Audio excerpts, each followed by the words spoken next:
producción. Vamos a ver cuáles son las relaciones de producción en cada una de estas épocas. Eso es importante para que vayan remarcando esos conceptos. Creo que muchos están, de los que veo, porque no puedo ver a todos, no sé cómo es el asunto, que puedan ir registrando estos conceptos.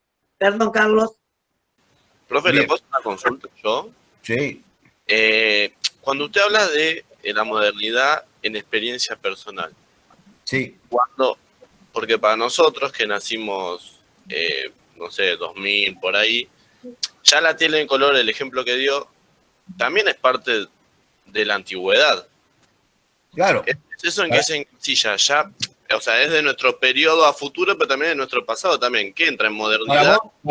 Para vos es antiguo un teléfono a tapita.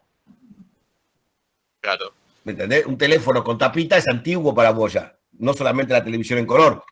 Es decir, a lo que voy es, si vos tuvieras que pensar en qué cosas vos considerás hoy en día modernas, ¿sí? Tu consideración de qué considerás vos moderno no va a ser lo mismo que tu abuela considera moderno. ¿Ah? ¿De acuerdo? O al revés, lo que vos el que yo pueda realizar una videollamada con alguien, es decir, que a través de WhatsApp pueda hablar con alguien mientras lo veo, ¿sí? Cuando yo tenía tu edad, formaba parte de las historias de ciencia ficción. Es decir, se veía en las películas de naves espaciales o de espías, que tenían formas de comunicarse donde hablaban y veían a la persona al mismo tiempo.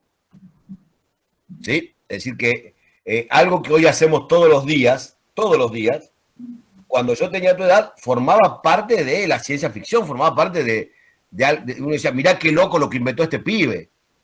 Un teléfono donde lo podés ver. Ah, dale, mirá si va a haber teléfono donde vos lo puedas ver al tipo. Estamos todos locos. Un teléfono Sí. con televisión. ¿Sí? Es más, profe, ahí nosotros tenemos un salto en el tiempo porque ahora vemos eso, yo soy también grande y veo las cosas ahora que se veían en las películas y dice, ay, estoy viendo el futuro. Pareciera que es como una expresión que uno tiene también y ahí tenemos un salto de época terrible. O sea, Claro, ven pues, que una cosa es una película, otra cosa es la idea esto de la vida. modernidad en el sentido de experiencia personal, lo interesante de esto es que hay una modernidad. Si la tomáramos, esa modernidad desde el punto de vista de la experiencia personal, podríamos decir que casi hay una modernidad para cada uno. Claro, casi hay una modernidad para cada uno. Lo que sería moderno para mí ahora, dentro de No es 5 lo mismo. años, va a ser antiguo. Porque Claro, por eso. para ustedes Cuando vos tengas 40 años, los chicos de 20 años, las cosas que vos viste como modernas te van a decir que son antiguas. Claro, pero para mí misma idea, porque yo te digo, Claro. sí, ahora miramos música en YouTube, no sé, pero hace 10 años te cargamos en una aplicación que te llenaba de virus la computadora, por ejemplo. Por eso, es decir, ese concepto va cambiando con uno, porque es justamente por eso Rafil lo clara, es de la experiencia de vida personal. A medida que tu experiencia de vida va avanzando, vos vas avanzando con ella, ¿sí? Y tu definición de muy moderno va cambiando. Por eso justamente hay otra cosa también. Ese criterio. Depende de lo que es la modernidad en cada contexto, porque por ahí un joven de la misma edad, en otro contexto, no va a tener acceso a determinadas cosas y su experiencia de vida va a ser distinta, ¿no?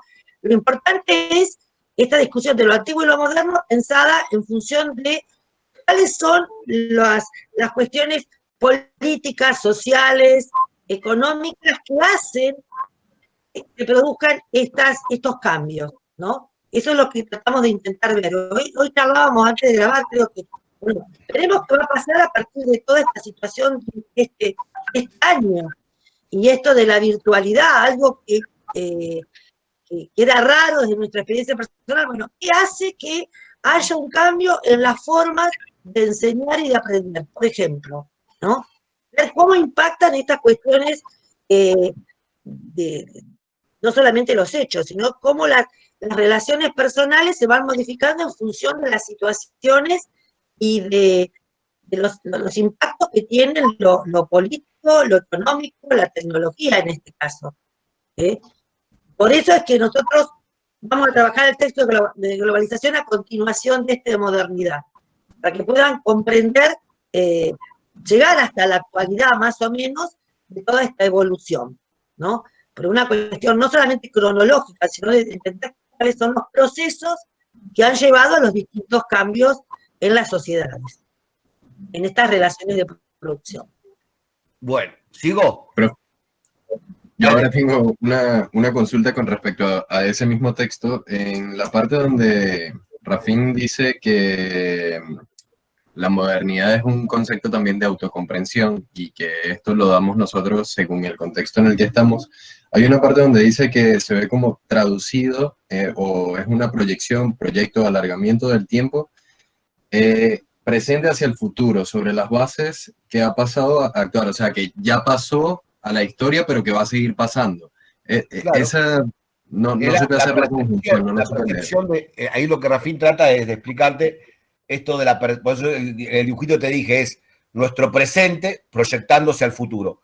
Así define el sentido común. Esa es la percepción personal del sentido común. De cómo te proyectás vos hacia lo que es moderno, hacia lo que es el futuro. ¿Ah? Desde este presente. Y cómo ves vos lo que ya pasó. ¿Ah? O sea que la parte del capitalismo también siempre va a estar dado como una proyección a futuro del cómo te ves. No, porque justamente ya ese criterio, el criterio es el criterio epocal. Lo que vamos a tratar es de analizar la modernidad desde el pensamiento sociológico. El tema de la percepción de lo moderno desde lo que es uno está muy influenciado por el sentido común. La idea es, ahora vamos a discutir lo moderno, la modernidad, desde el pensamiento sociológico, a partir de la evidencia sociológica y no desde la percepción individual. ¿Está? ¿De acuerdo? Bien. Claro, Daniela, lo que recién habías preguntado, Raffini, concepto de autorreferencial en la relación de modernidad con el sentido común. Claro. Claro, perfecto. Justamente el tema era la experiencia vital más relacionado con el sentido común y no en sí con el pensamiento sociológico. Exactamente. Bien, gracias. ¿Sí? Bien, entonces, ¿qué vamos a hacer? Vamos a tomar esta época, la época del capitalismo, y la vamos a analizar cómo fue apareciendo esta forma de producción, ¿sí? Vamos a ver que lo vamos a analizar a través de un periodo largo de tiempo. Bien. Lo primero que nos va a decir Rafín es cómo se define, cómo aparece la idea del capitalismo. ¿Sí? ¿Qué es esta idea del capitalismo? ¿Está? No sé, ¿quieren que lo guarde este pizarrón o lo voy borrando? Lo voy guardando y voy borrando. Después se los mando a todos para que lo tengan.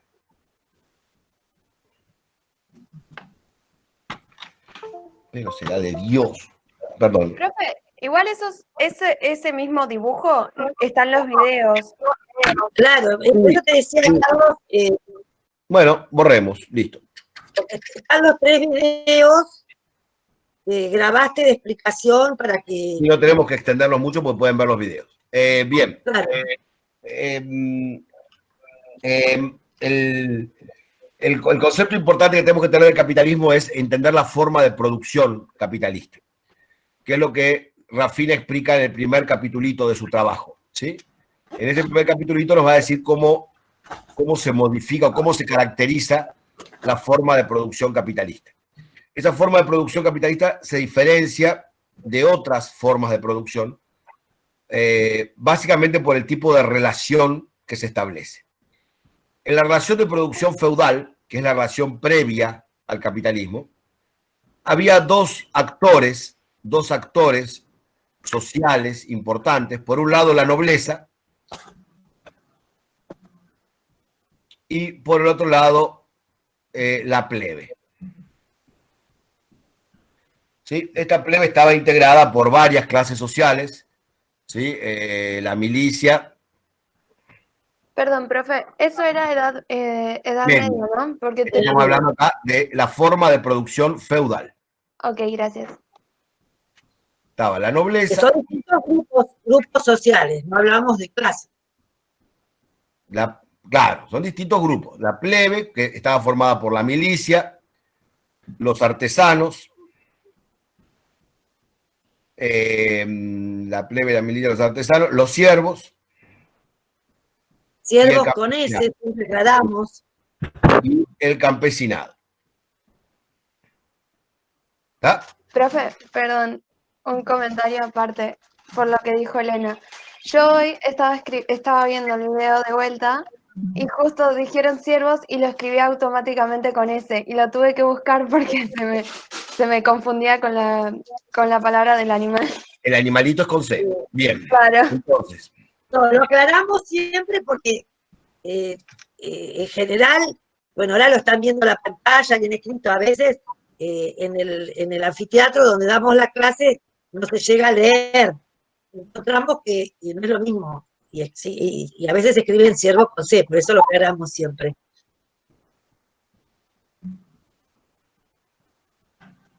Bien, vamos. Entonces, esa forma de producción, ¿sí? Esa forma de producción, dijimos entonces, ¿cómo se relacionaba? La nobleza ejercía el poder sobre un determinado territorio, era la que comandaba la milicia, es decir, era la que comandaba los ejércitos, y a partir de eso le daba protección al resto de la plebe, que de alguna manera u otra mantenía a esa nobleza. ¿Sí? A partir de era una relación de equilibrio entre la protección que la nobleza brindaba a la plebe y la producción de la cual una parte la plebe entregaba a la nobleza. ¿Sí? Es una relación de equilibrio. ¿Sí? Bien. Esta forma de producción feudal, ahora después vamos a resumir brevemente cómo, va a lo largo de un periodo largo de la historia, va a devenir en la forma de producción capitalista.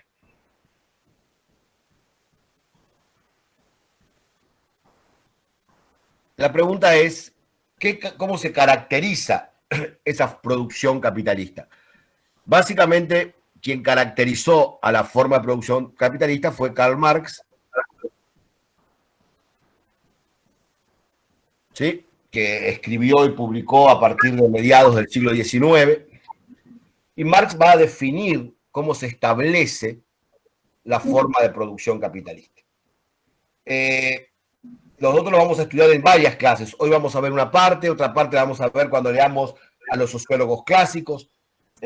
Calculen ustedes que no es un tema fácil de entender, la génesis y el funcionamiento del capitalismo. Se ha escrito muchísimo al respecto. Vamos a tratar de interpretar una parte de eso. ¿Sí? Vamos a tratar de interpretar una parte de ese proceso, ¿sí? De producción, de cambio en la forma de producción capitalista. Básicamente la producción de bienes materiales, la producción de bienes materiales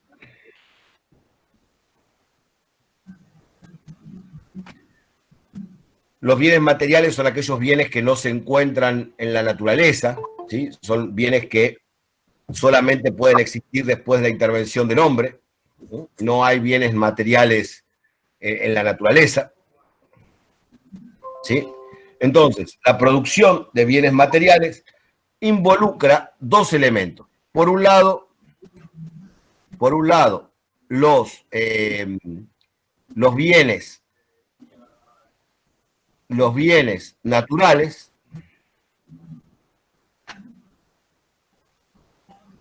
o bienes de producción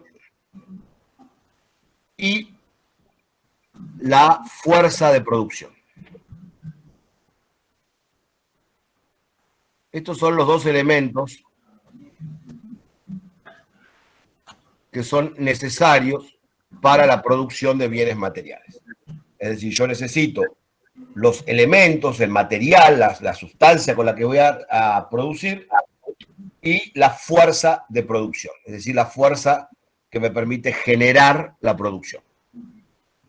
Bienes naturales, ¿qué sería, por ejemplo? Cuando hablamos de bienes naturales. Leña, animales. La materia la prima. tierra. La materia prima, la leña, los materiales, la tierra. La tierra.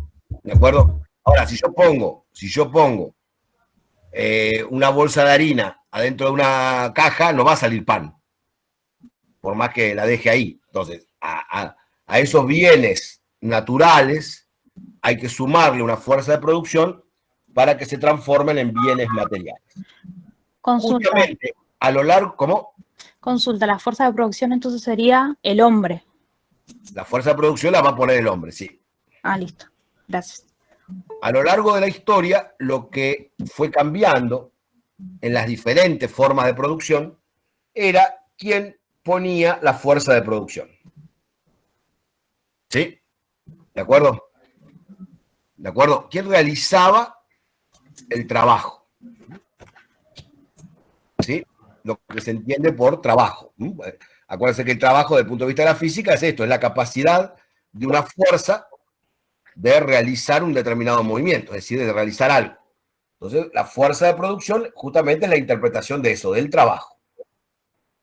La suma de estos bienes materiales con la fuerza de producción va a generar los bienes materiales.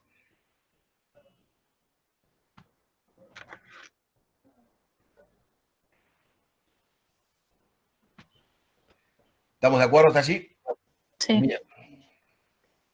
Esos bienes materiales son necesarios para la vida del hombre. Entonces siempre se han tenido que producir. Desde que el hombre formó sociedades, comenzó la producción de bienes materiales. Bien, en el capitalismo, a partir de un proceso que vamos a intentar interpretar ahora, una determinada parte de la sociedad se apropia de los bienes materiales. Esos bienes materiales los bienes naturales. Originariamente, los bienes naturales, ¿sí?, no tenían dueño. Volvamos a esto de la percepción de lo antiguo y lo moderno. Hoy en día, imagínense si ustedes están sentados en una plaza tomando sol, ¿sí?, y viene un señor, le dice, ¿cómo le va? Bien. ¿Sabe qué? Vengo a cobrarle por tomar sol, porque soy el dueño del sol. Y usted me tiene que pagar para poder tomar sol. ¿Está? ¿Ustedes qué le dicen al señor? No, usted se volvió loco, señor. Bueno, calculen que antes, en la Edad Media, el mismo concepto existía para la tierra, por ejemplo. A nadie se le ocurría decir esta tierra es mía, porque no existía el concepto de la propiedad privada sobre la tierra. ¿Sí? En muchos pueblos originarios hoy en día sigue sin existir el concepto de propiedad privada de la tierra. ¿Está? Para una persona previa a la revolución capitalista, es decir, para una persona que viviera en el periodo feudal, ¿sí?, que alguien le dijera esta tierra es mía, era una locura, como si ahora alguien le dijera el sol es mío. Ni siquiera los nobles o los señores feudales tenían ese concepto, digamos, esta tierra es mía. Pero ellos porque ellos no decían que la tierra es mía, ellos decían yo protejo este segmento de tierra. Pero no existía la idea de la propiedad privada de la tierra. Acuérdense la casa de la abuelita de Caperucita, ¿dónde estaba? Estaba en el bosque, no había alambrado. La vieja iba y puso su casa ahí, la construyó donde le pareció. ¿Está?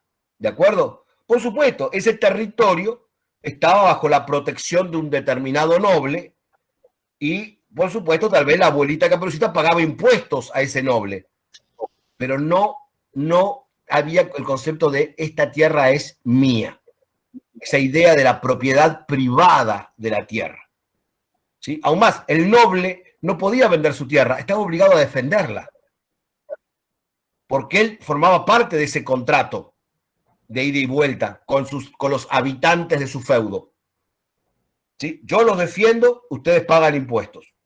Entonces el término de propiedad privada entra cuando empieza el capitalismo. Antes de eso no existía. No No existía el concepto de propiedad privada sobre los bienes naturales, sí existía sobre los bienes materiales. Vos podías sí ser dueña de lo que te habías comprado, de un cuchillo, de una frazada, claro, sí, eso sí. Eso sí, los bienes materiales, el hombre era dueño de los bienes materiales. Lo que no existía era la idea de la propiedad sobre los bienes naturales. Listo. ¿Está?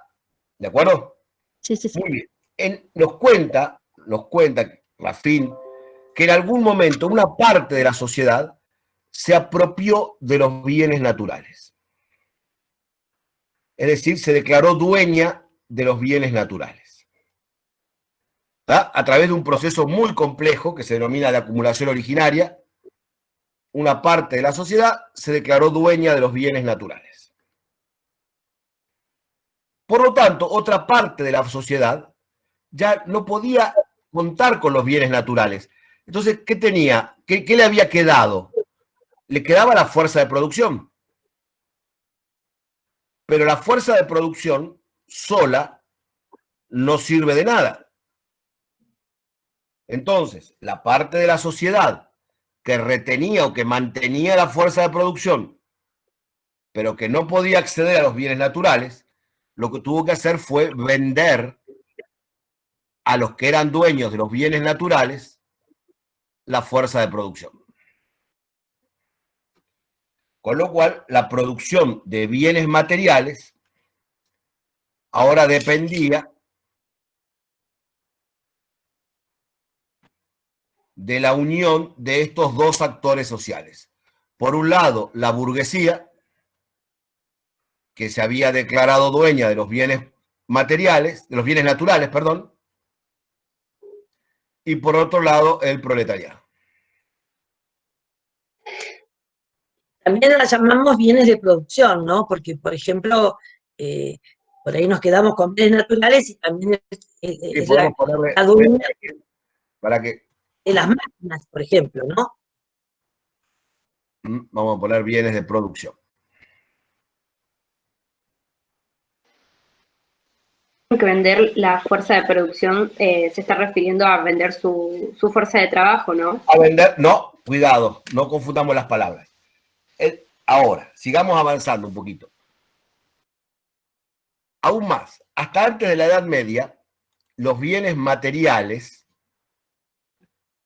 ¿cómo se valorizaban las cosas que la gente tenía? La forma de calcular el valor de las cosas era a través de lo que se llama el valor de uso. ¿Qué quiere decir el valor de uso? El valor de uso es en cuánto o cómo mejora tu calidad de vida el tener determinado bien material.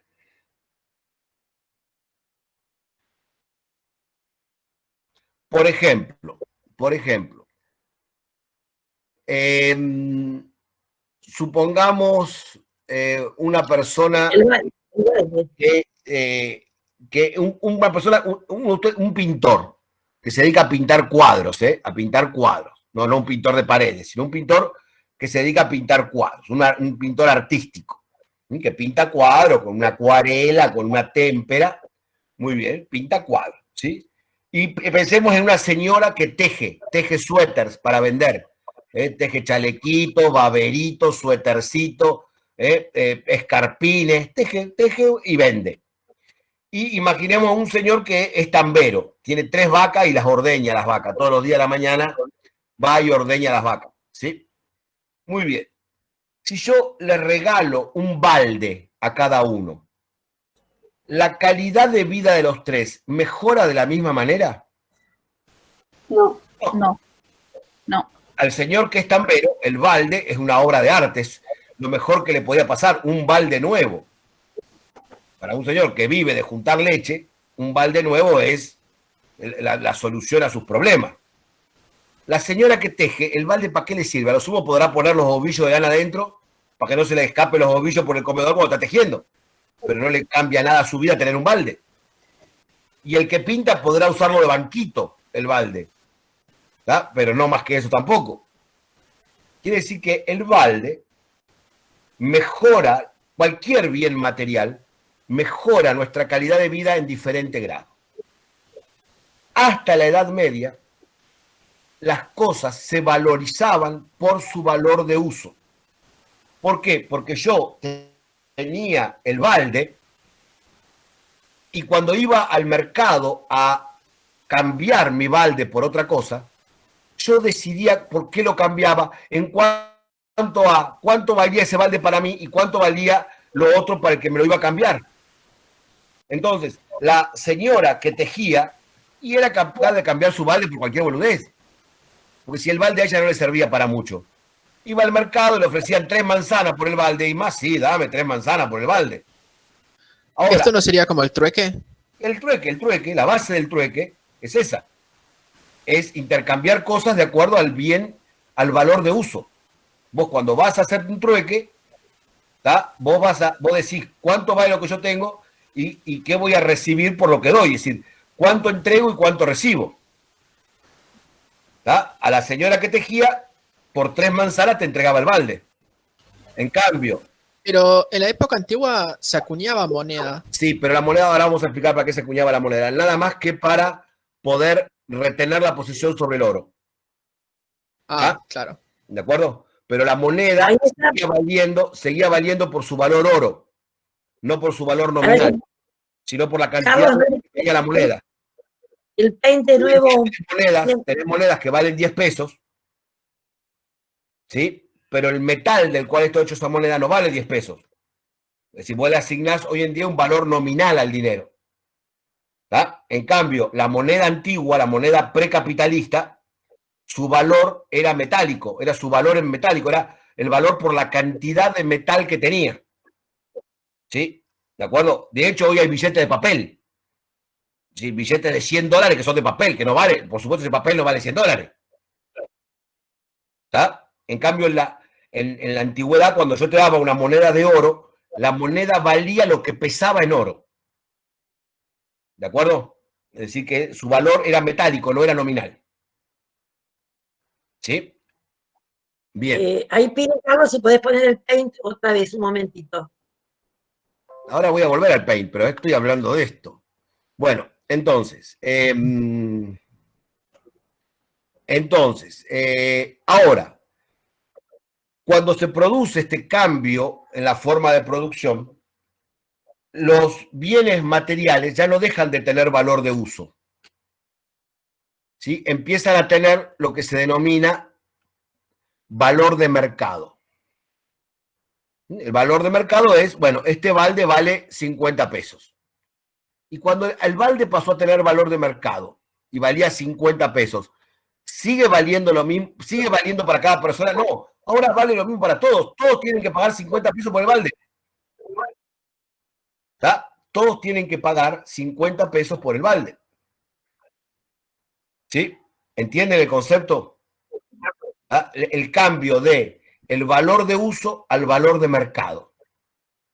Y en el momento en que los bienes materiales dejan de tener valor de uso y empiezan a tener valor de mercado, se convierten en mercancía. Dejamos de llamarlos bienes materiales y empezamos a llamarlo mercancía. Es decir, estos bienes materiales van a transformarse en este proceso de implantación del capitalismo, se transforman en mercancía.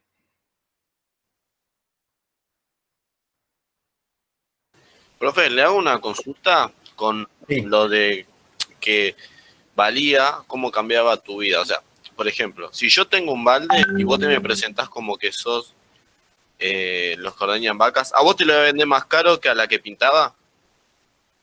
No, porque vos, a ver, no. Si estuviéramos hablando del valor de uso, vos vas a pedirme a mí por el balde algo que mejore tu vida un poco más de lo que la mejoraba el balde. ¿Qué quiere decir esto?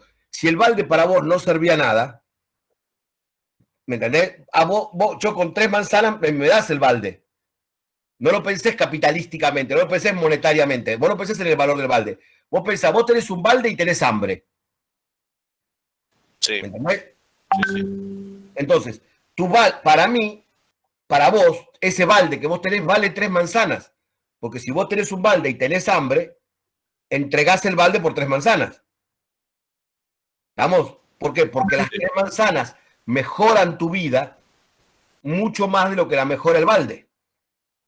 El valor de uso de las 3 manzanas es muchísimo más alto que el valor de uso del balde, para vos. En el caso de la señora que teje crochet, unas agujas para tejer Para o un la poco de señora, lana. unas agujas serían mucho mejor que el balde. Y te cambia el balde sin ningún problema por un par de agujas. Y el tambero... O una madeja de lana. El tambero... Arregla con el tambero y le dice, vos me das tus agujas y yo te doy el balde. Bueno, perfecto. Pero ven que la relación era por el intercambio del valor de uso. ¿Sí? ¿De acuerdo? Es decir, que era como un trueque. ¿Cómo? Era como un trueque, vos me das algo que me sirve, yo te doy a vos algo que sirve.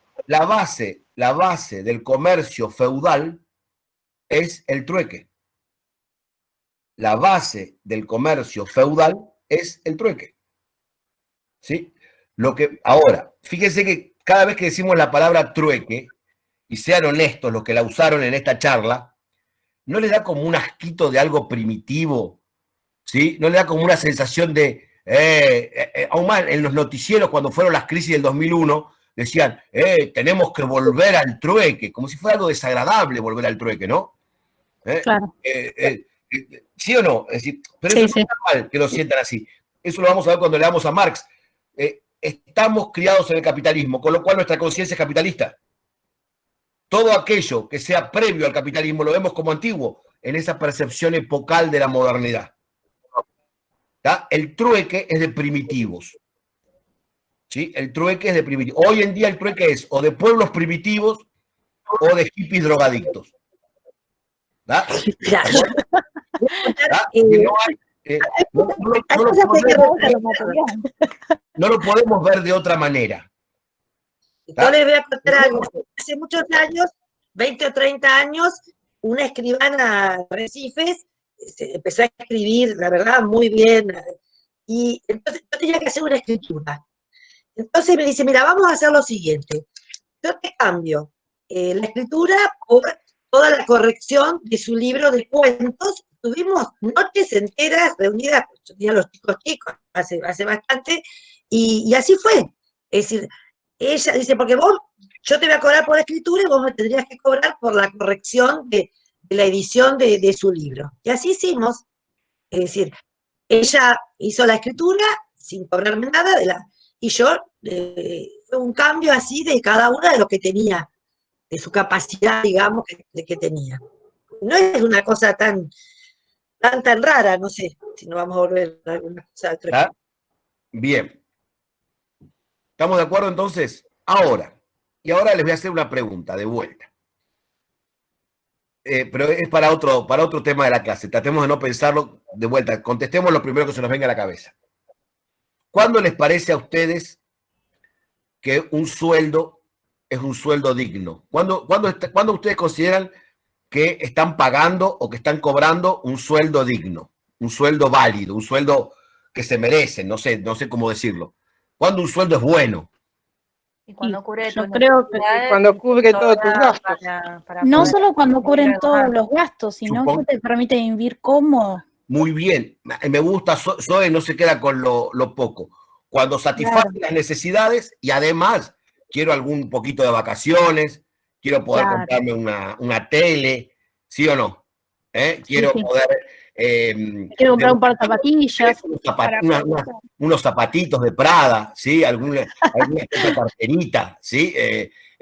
Unas pinturitas, dejar de comprar esta mierda de Avon y comprarme algún Revlon, alguna cosita un poquito más carita, y estar más diosa.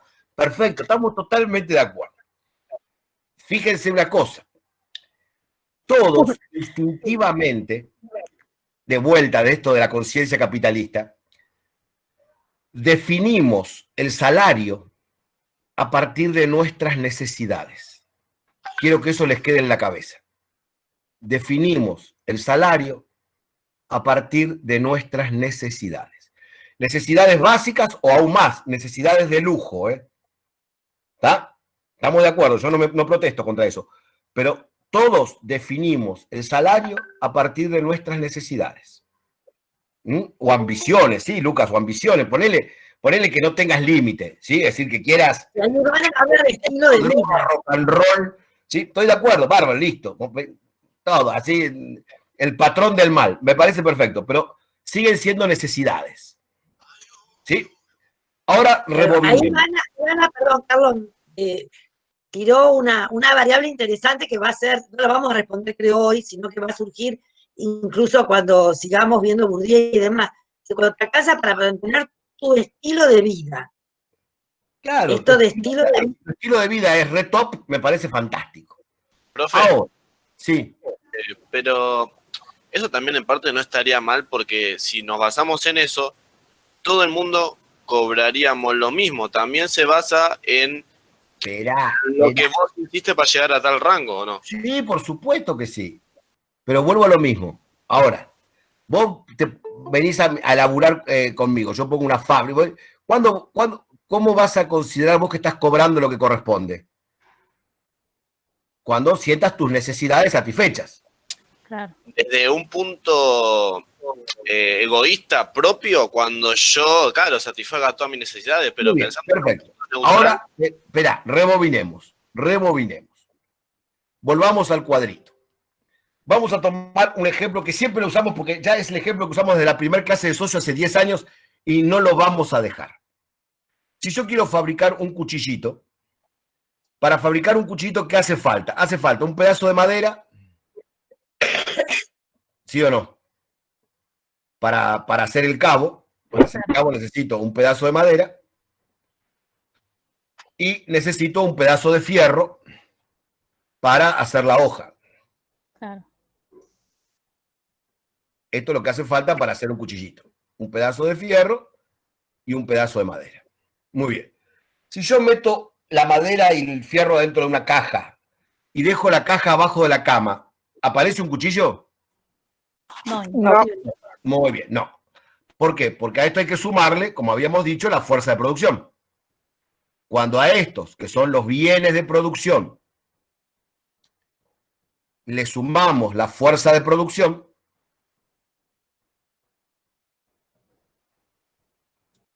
esto se convierte en un cuchillito.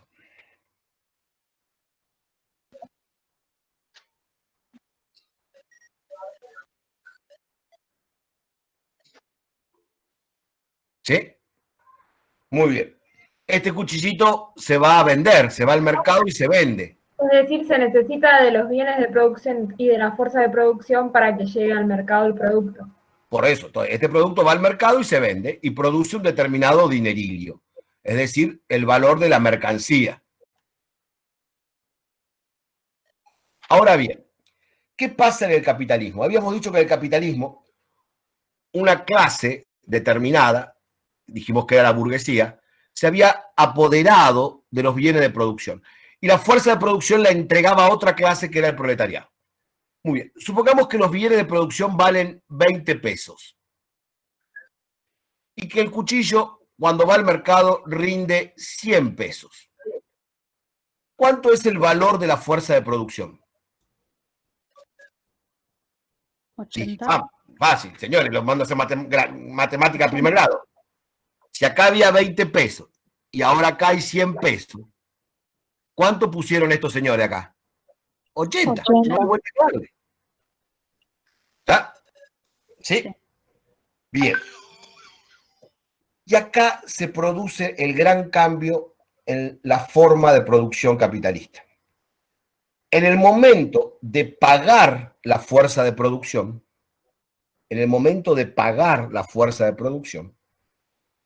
la burguesía no entrega la fuerza de producción al proletariado, le entrega la fuerza de trabajo. La fuerza de trabajo es el valor material necesario para que el trabajador siga trabajando, es decir, satisface sus necesidades con el salario.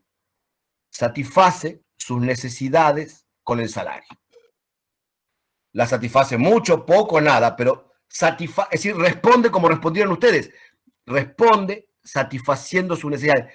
No entrega la fuerza de producción, entrega la fuerza de trabajo. que siempre es menor a la fuerza de producción.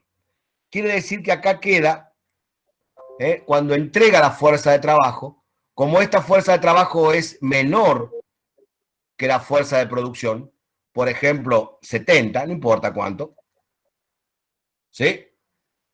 Hay una pequeña parte de la fuerza de producción que la plusvalía va a retener, perdón, que la burguesía va a retener, que se llama plusvalía.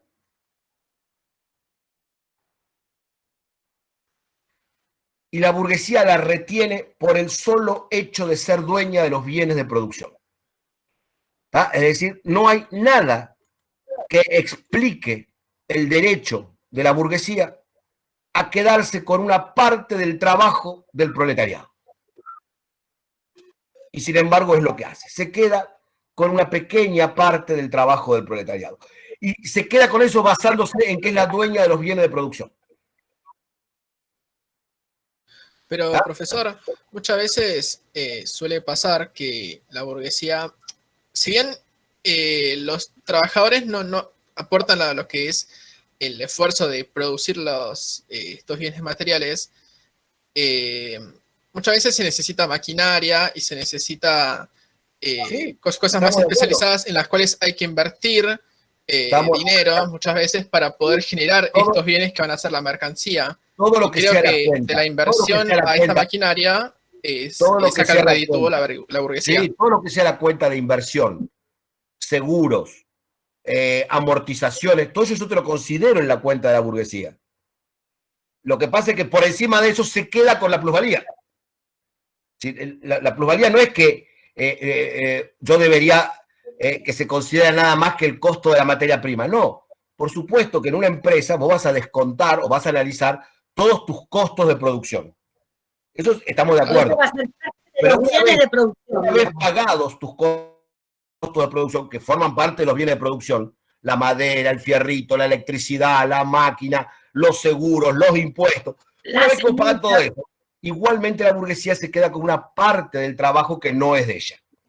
Disculpe, una parte, reclama una parte del trabajo por el hecho de ser dueña de los bienes de producción. Y ahí empiezan los problemas. No, justamente, ahí empieza la crisis del capitalismo. Claro, por eso. Porque ese hecho de quedarse con una parte de los bienes de producción es lo que el capitalismo no puede explicarle a la gente. ¿Por qué la burguesía retiene una parte del trabajo? ¿Por qué la burguesía se reclama dueña de la plusvalía? ¿Ah? Y eso es lo que desde 1800 no se puede explicar. Y no reclamarse, tipo, parte de la plusvalía sería como darle a la fuerza de producción la mitad de lo que sobraría de la venta, por ejemplo. No, sería darle al trabajador la fuerza de producción y la fuerza de trabajo. Es decir, darle exactamente lo que él aportó con su trabajo. Sí, bueno, a ver, vamos a hacer un ejemplo con números muy berretas, ¿sí? Supongamos que yo tengo 500 hectáreas. Después vamos a discutir cómo las tengo, pero supongamos que las tengo. ¿Sí? Muy bien. En esas 500 hectáreas yo puedo criar, Carlos Blanco, trabajando solo, puedo criar 100 vacas. Esas 100 vacas me producen 10.000 pesos por año. ¿Hasta ahí estamos de acuerdo? ¿Sí? Porque yo, trabajando solo en mis 500 hectáreas, no puedo cuidar, mantener más de 100 vacas. No me da el cuero, tengo que cuidar, vigilarlas, limpiarlas, darle piqui, puqui, puqui. Yo solo, laburando solito, puedo cuidar 100 vacas. ¿Vamos bien? Sí. Perfecto. Contrato a alguien que trabaje para mí, y gracias a que sumo ese trabajo, ahora puedo tener 200 vacas. Y en vez de 10.000 pesos, sacar 20.000 pesos por año. ¿Cuánto debería entregarle a mi peón? 10.000. 10.000. Su trabajo ha producido 10.000.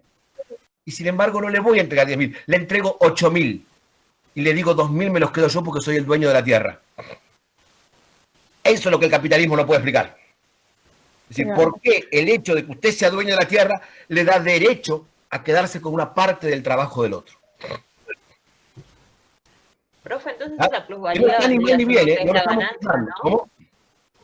Que esa ¿Cómo? plusvalía entonces vendría a ser lo que hoy en día llamamos ganancia que sacamos sobre un producto. No, porque la ganancia podría ser, el dueño de la tierra podría sacar ganancia, pero el problema es cuando esa ganancia la obtenés quedándote con una parte del trabajo del otro. ¿Ah? Sí, pero no es el concepto que estás diciendo, que la plusvalía es No, eso. por quedarse- ejemplo, yo podría con mi tambero, con ese peón que contraté, al producir más leche, bajo los costos y ganamos más plata de la leche que vendemos. ¿Sí? Por ejemplo, gano más porque produzco más barato gracias a que él labura al lado mío, pero él recibe en parte de lo que él está trabajando, la parte que le corresponde por lo que trabaja. ¿Sí? Está bien. Entonces la plusvalía es quedarte con la parte del La trabajo del plusvalía otro. es la parte de la ganancia que está integrada por el trabajo del otro. No quiere decir que vos en tu negocio no tengas derecho a tener ganancia. Puede haber ganancia en tu negocio. ¿Sí? Pero el problema es cuando esa ganancia proviene de una parte del trabajo del otro. Que no es problema, ¿eh? Es la forma en que el capitalismo funciona. No estamos Y sí, diciendo- profe, el otro también tiene trabajo porque gracias a las vacas que son suyas también. ¿Eh? El otro tiene trabajo por las vacas que son suyas. Pero el otro tiene trabajo, pero él podría tener sus propias vacas si yo no me hubiera apropiado de la tierra. Ese es uno de los grandes inventos de la plusvalía, de la burguesía, es lo que se llama el costo de oportunidad. Yo te di la oportunidad de trabajar. Cuando el proletariado a eso le responde, no, vos me sacaste la tierra donde yo trabajaba. Profesor, una Es decir, pregunta. si alguno de ustedes quisiera hoy en día producir su propio alimento, ¿puede hacerlo? No. No pueden porque No, la creo que tierra no. es del dueño. En una huerta, tal vez. Sí, pero ¿dónde la pones la huerta? Tenés que ser comprar dueño. tenés que comprar una tierra, esa tierra Es tiene decir, que ser fértil. no voy a tener una plantación gigantesca, pero para valerme por mí mismo, una tierrita ya alcanza. Pero ¿a vos te parece que cualquiera puede tener una hectárea? Me parece que no. ¿Quién pudiera? Pero no todos necesitamos una ¿A hectárea vos te para parece, poder a vos te alimentarnos. parece que cualquiera puede tener una hectárea? Es decir, el problema es esto, ¿no? Es decir, esto de la tierra es un derecho o es un bien o es propiedad privada. En realidad, lo que pasa es que con una huertita simple Ahí no no voy te a podés cruzar la línea, no alimentar. discuto más nada. ¿Cómo? Que con una huertita simple, como él dice, vos no te podés alimentar porque las ¿Cómo cosas podés tardan alimentar mucho en con una huertita crecer. simple? No, ni tampoco. Aparte tenés que Hoy en día, seleccionar qué hoy vas en a día- plantar. Hoy en día, más o menos con 15 o 20 hectáreas, hoy en día con menos, con 4 o 5 hectáreas una familia vive. ¿Sí? Vive, consigue lo necesario para vivir. ¿Sí? Ponerle 5 hectáreas, 6 hectáreas. ¿Tá? Ahora, yo les pregunto, ¿ustedes se creen que todos nosotros podemos tener 6 hectáreas en este país en este momento? No. No. Es imposible. Se lo sueltan y se ¿Ah? reencuentran con su dueña. ¿De acuerdo? Profesor, ¿Sí? le hago una consulta. Sí. Cuando dice que la burguesía se queda con la plusvalía o parte de la plusvalía, ¿a qué se refiere? La plusvalía es la diferencia entre la fuerza de producción y la fuerza de trabajo. Es decir, cuando en vez de, cuando el salario, lo que se paga como salario, es la fuerza de trabajo. Esa fuerza de trabajo, es menor a la fuerza de producción invertida por el trabajador. Entonces, la plusvalía es la diferencia entre la fuerza de trabajo y la fuerza de producción. ¿Tiene un valor monetario esa plusvalía? No, es incalculable. En plata es incalculable porque depende de las infinitas... A eso lo tendrías que hablar con un economista, si se puede calcular cuánto es la plusvalía. ¿Está? ¿De acuerdo? Lo que se le cante al que tiene... Claro, pero lo que yo le preguntaba, capaz, era por qué se dice que la plusvalía se la queda a la burguesía. Porque justamente la burguesía retiene más, es decir, siempre la pregunta es, ¿por qué puede seguir acumulando? Es decir, ¿de dónde sale? ¿Sí? Es decir, el tema es, volvamos al ejemplo de ese peón, ¿sí? Inmediatamente te das cuenta que la cuenta no cierra, es decir, siempre lo que se paga en salarios es menos que lo que los trabajadores entregan en trabajo. Es decir, una cosa es las horas, a ver si de esta manera, aclaramos que es el punto, uno de los temas más difíciles de comprender.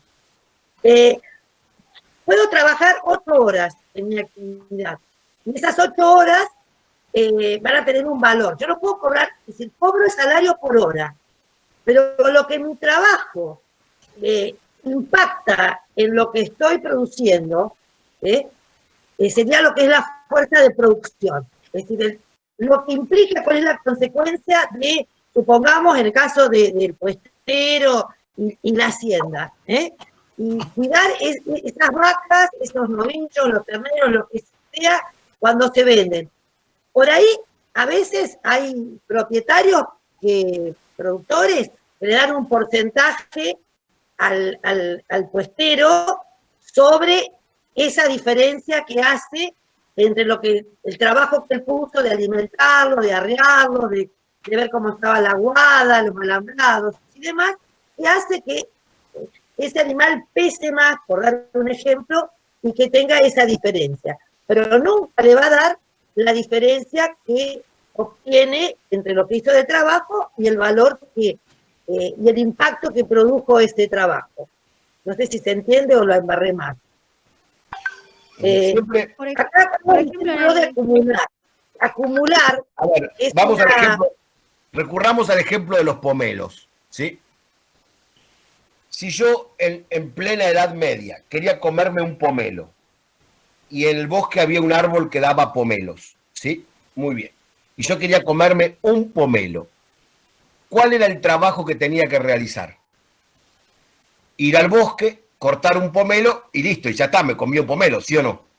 Quiere decir que el trabajo que yo tenía que realizar para comer un pomelo era cortar un pomelo. Un día me levanté con ganas de comer un pomelo, fui al bosque y el bosque estaba alambrado y un cartel decía propiedad privada. Fui al mercado a comprar un pomelo y me dijeron el pomelo vale 20 pesos. Y yo dije, no tengo trabajo, vaya a buscar trabajo. Fui a buscar trabajo y me dio trabajo el dueño de la tierra donde estaba la planta de pomelos. Y yo, para conseguir los 20 pesos que valía mi pomelo, tuve que cortar 3 pomelos. Cuando yo corté 3 pomelos para el dueño de la planta de pomelos, el dueño de la planta de pomelos me pagó 20 pesos. Y yo con los 20 pesos fui al mercado y me compré un pomelo. Fíjense que yo tuve que hacer el trabajo de cortar 3 pomelos para poder comer un pomelo. Entregué 2 pomelos a un señor porque él se proclamó dueño del árbol de los pomelos. Y yo tuve que cortar 3 pomelos para comer uno. Esos 2 pomelos de más que corté es la plusvalía, que quedó en manos del dueño del árbol de pomelos. ¿Sí? Y que quedó en manos del dueño del árbol de pomelos por el solo hecho de ser dueño del árbol de pomelos. ¿Ah? ¿Y qué hizo el señor con esos 2 pomelos? Compró otro pedazo de tierra donde había otra planta de pomelos. Y ahora tiene 2 que le cortan pomelos. Con lo cual a él le quedan 4 pomelos por mes. ¿Y qué va a hacer con esos 4 pomelos que le quedan por mes? ¿Sí? Va a comprar otras 2 plantas de pomelo. Y mañana tendrá 16 pomelos por mes. ¿Por qué? Y ahora volvemos al cuadrito para terminarlo. La suma de la plusvalía más los bienes de producción, la suma de la plusvalía más los bienes de producción, constituye lo que se llama el capital.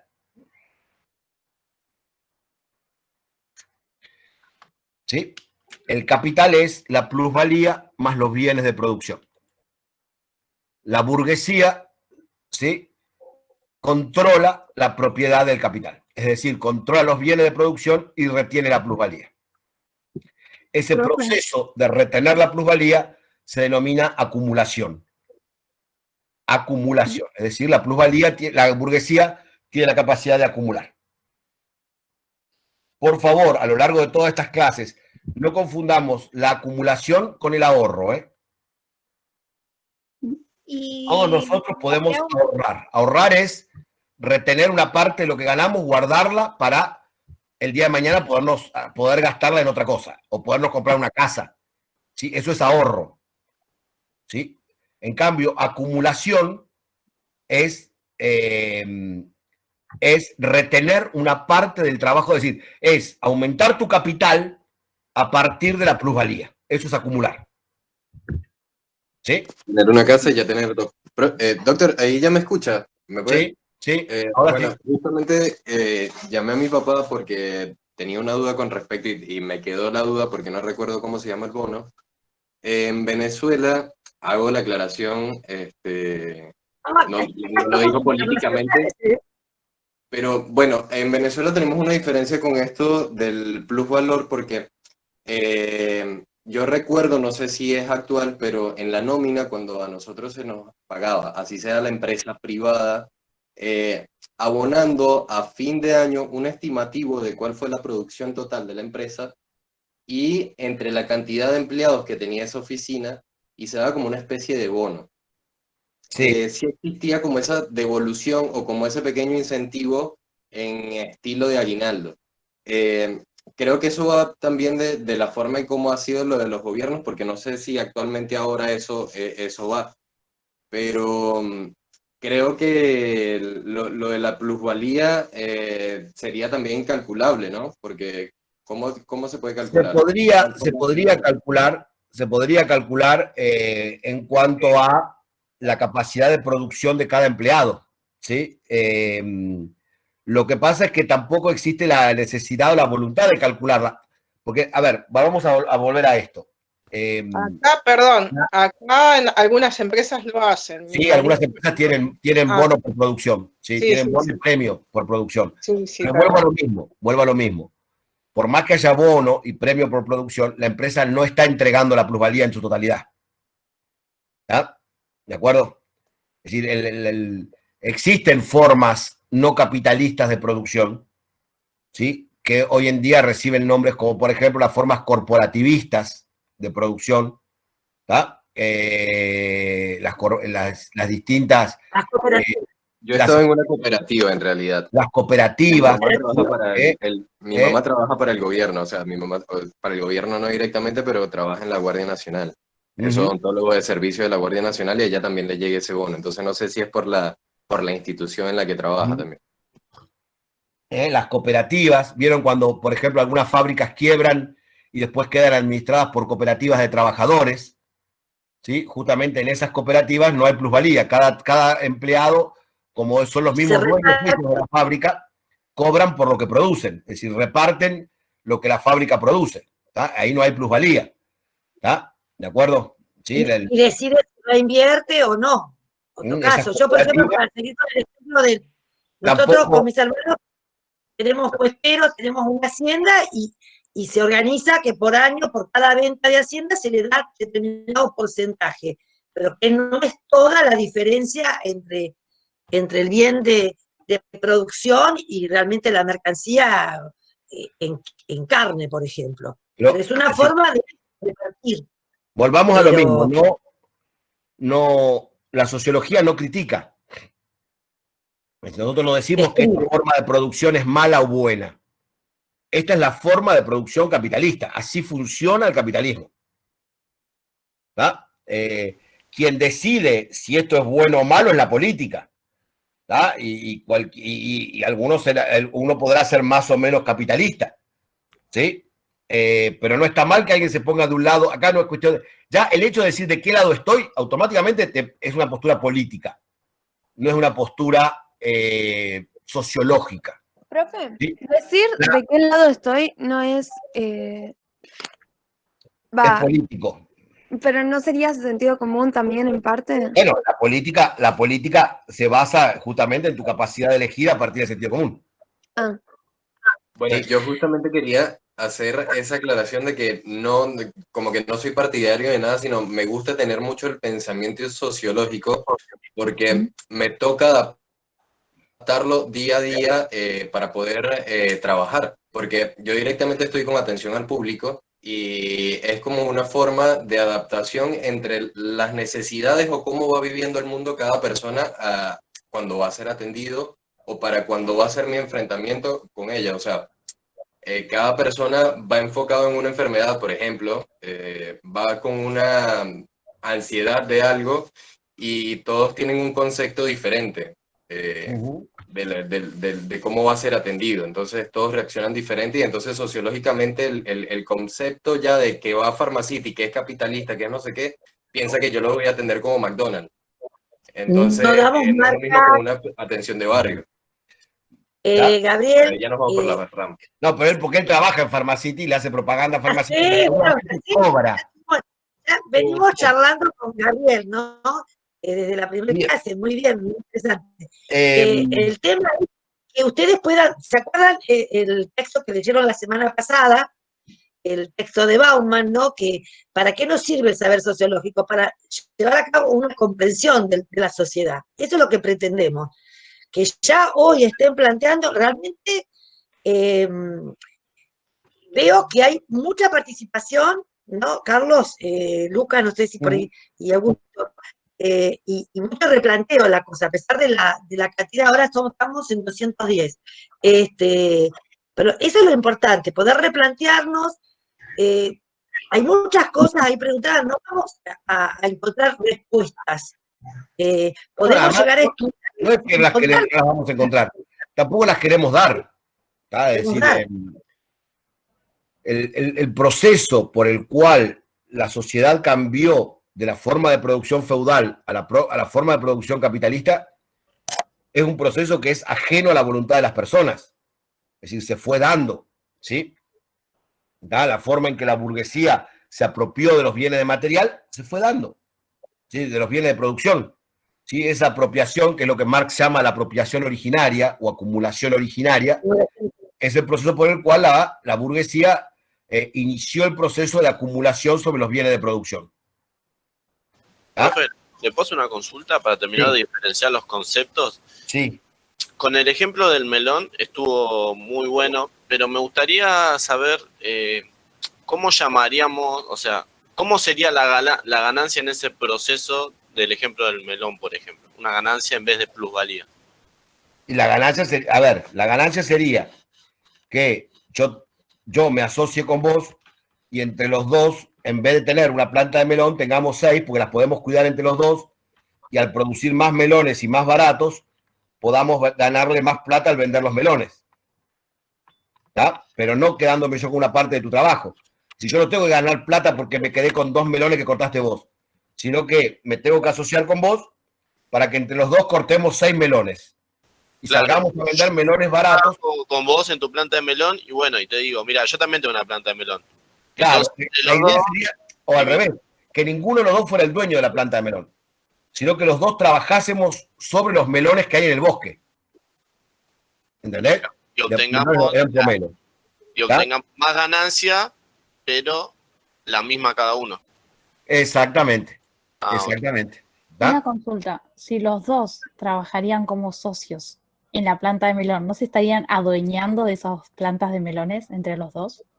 No, porque si hubiera, el tema es, si vuelvo a lo mismo, si hay otro que la necesita, diríamos, bueno, si somos 4 que hacen falta para los melones, bueno, que sean 4. Ah, listo, ya entendí. Es decir, el tema es, a ver, vuelvo a lo mismo, el tema es tratar de comprender la forma en que el capitalismo produce, ¿sí? Nos falta un concepto más y ya terminamos con esta primera parte. El capitalismo, esa capacidad de capitalismo de retener la plusvalía, se denomina explotación. De vuelta, en nuestro concepto, cuando pensamos en un trabajador explotado, nos imaginamos en el trabajador con las cadenas, arrastrando un carro gigante y un gordo pegándole. No. A la esclavitud. Claro, no. La explotación es nada más el hecho de tener que entregar la plusvalía. Quiere decir que cualquier trabajador asalariado capitalista está explotado. De vuelta, no pensemos en una palabra mala, pensémoslo como una palabra técnica. Se denomina explotación al proceso por el cual en el capitalismo los trabajadores, el proletariado tiene que entregar una parte de su trabajo.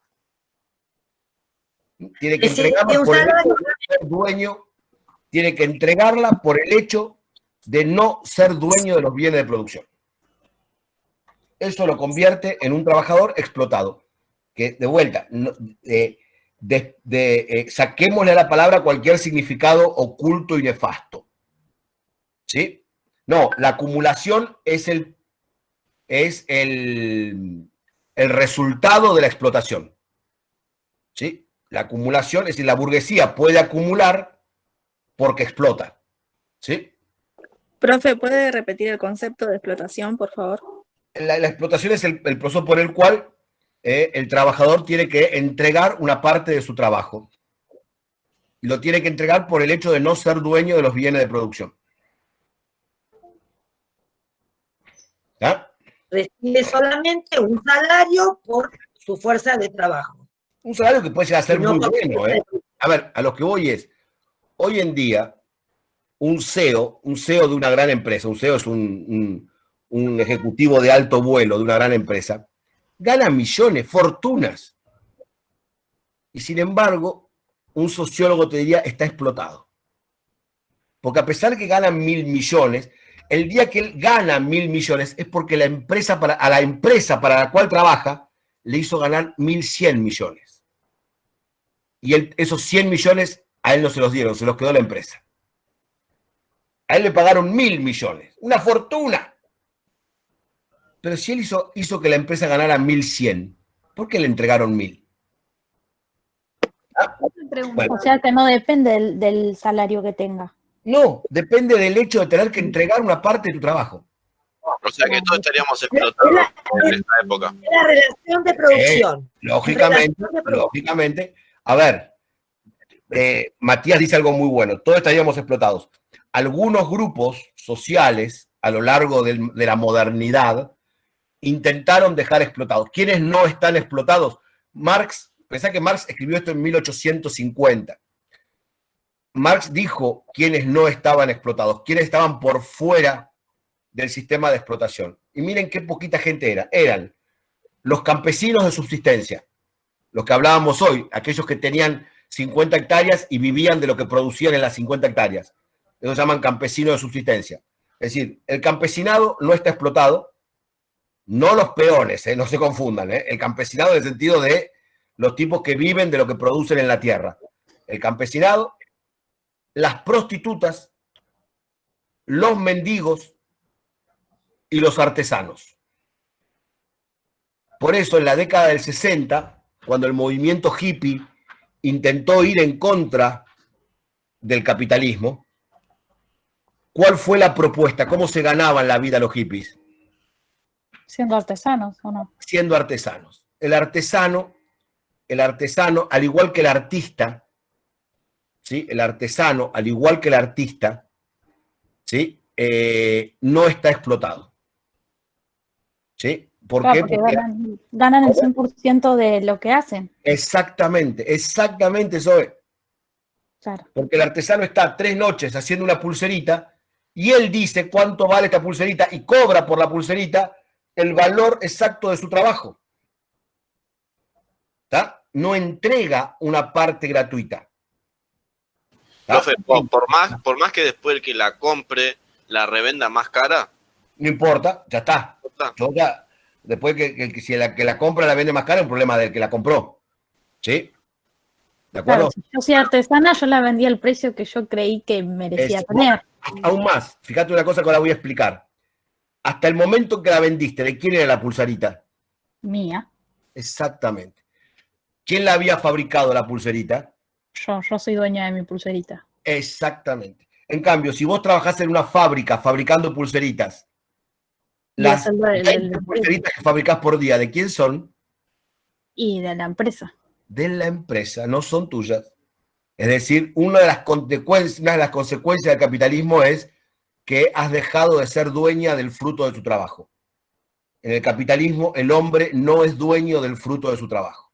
O sea que vale menos mi trabajo cuando no vale soy menos, te independiente. van a pagar menos. Es decir, lo que te dice la teoría es, no vas a cobrar lo que vos has trabajado. ¿Sí? Profe, Para y el- ganar lo que como artesana ganarías con una pulserita, vas a tener que fabricar 4. Claro.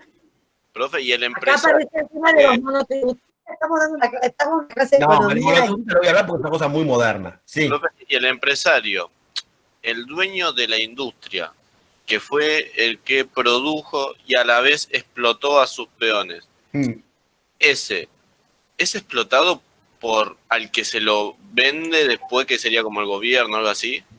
No. No, porque él ya lo que está haciendo es intercambiando la mercancía a partir del valor de mercado. Acordate que para que haya explotación, vos lo que tenés que hacer es entregar una parte de tu trabajo.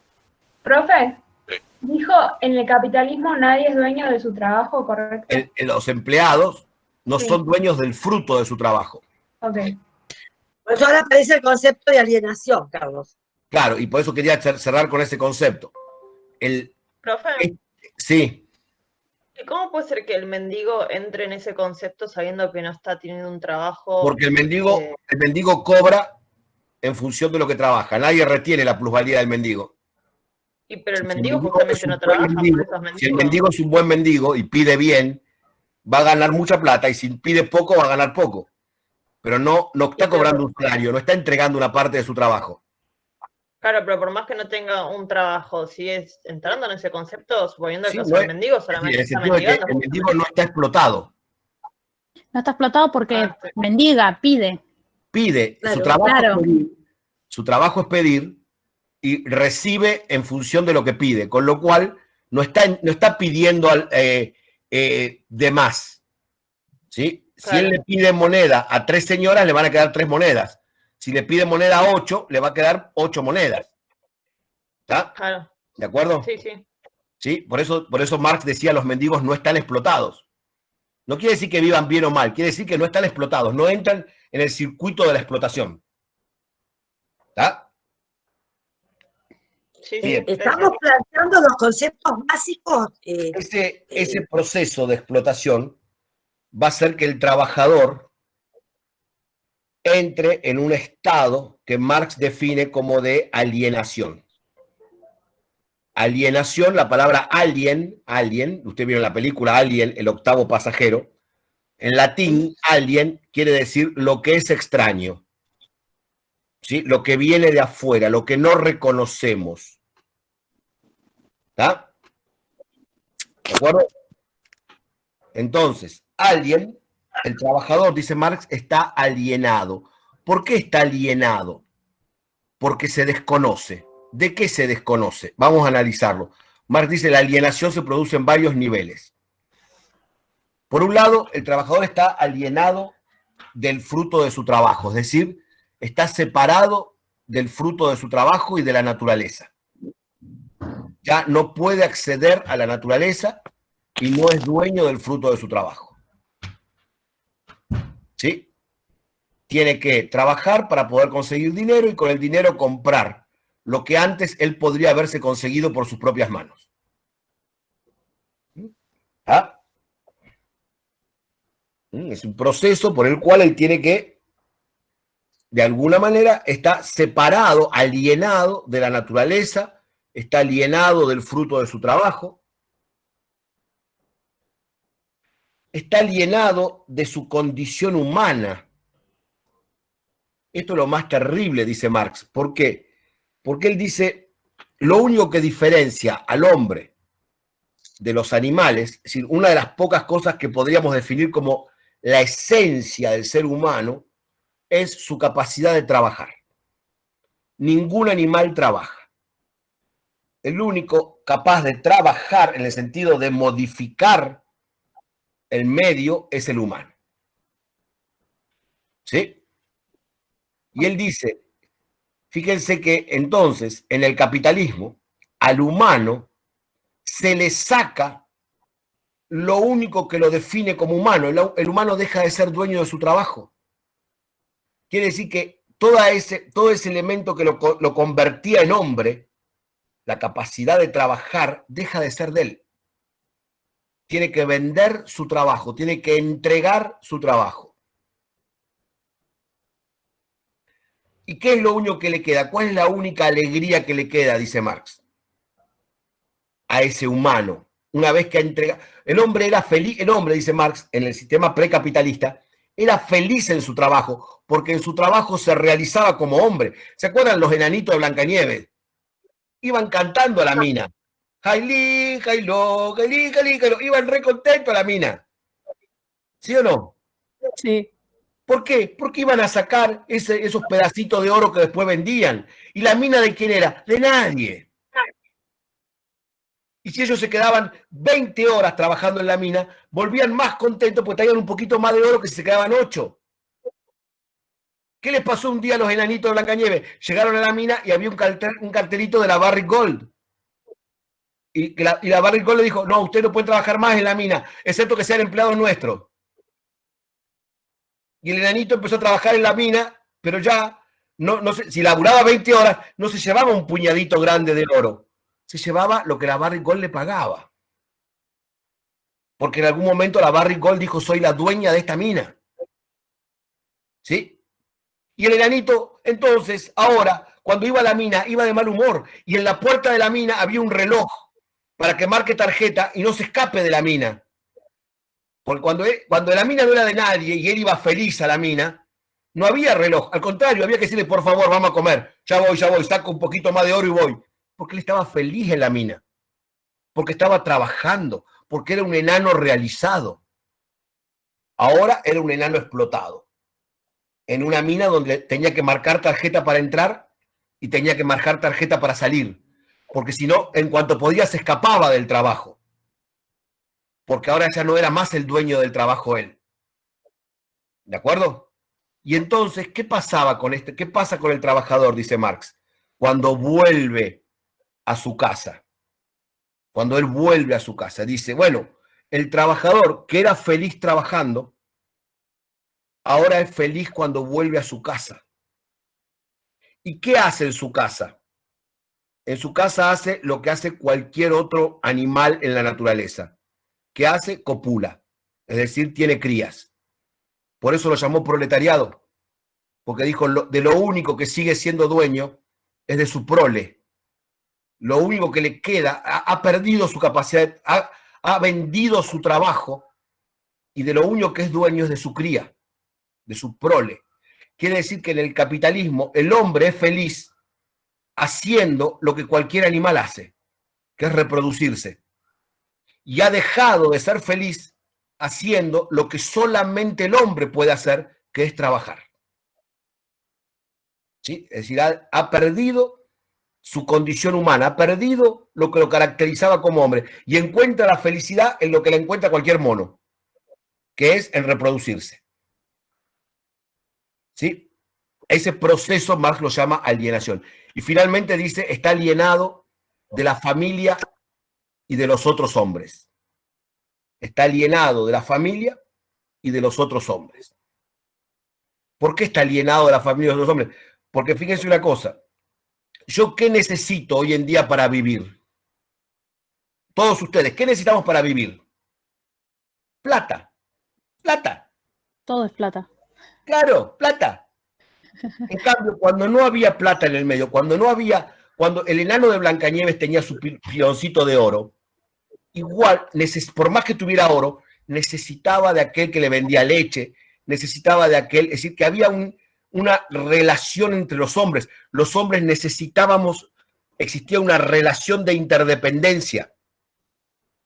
Hoy en día, yo puedo ir a una fábrica y no saber el nombre del tipo que labura al lado mío. ¿Sí? Es decir, esa idea de... imagínense un viejo barco de pescadores. Esos pescadores, que no eran empleados del barco, eran copropietarios de ese barco, era una cooperativa de pescadores que salían a pescar todos los días, ¿sí? Eran como hermanos pescando, dependían uno del otro, de ese que sabe manejar las redes, aquel otro que sabe manejar las velas, aquel otro que sabe... Ahora no.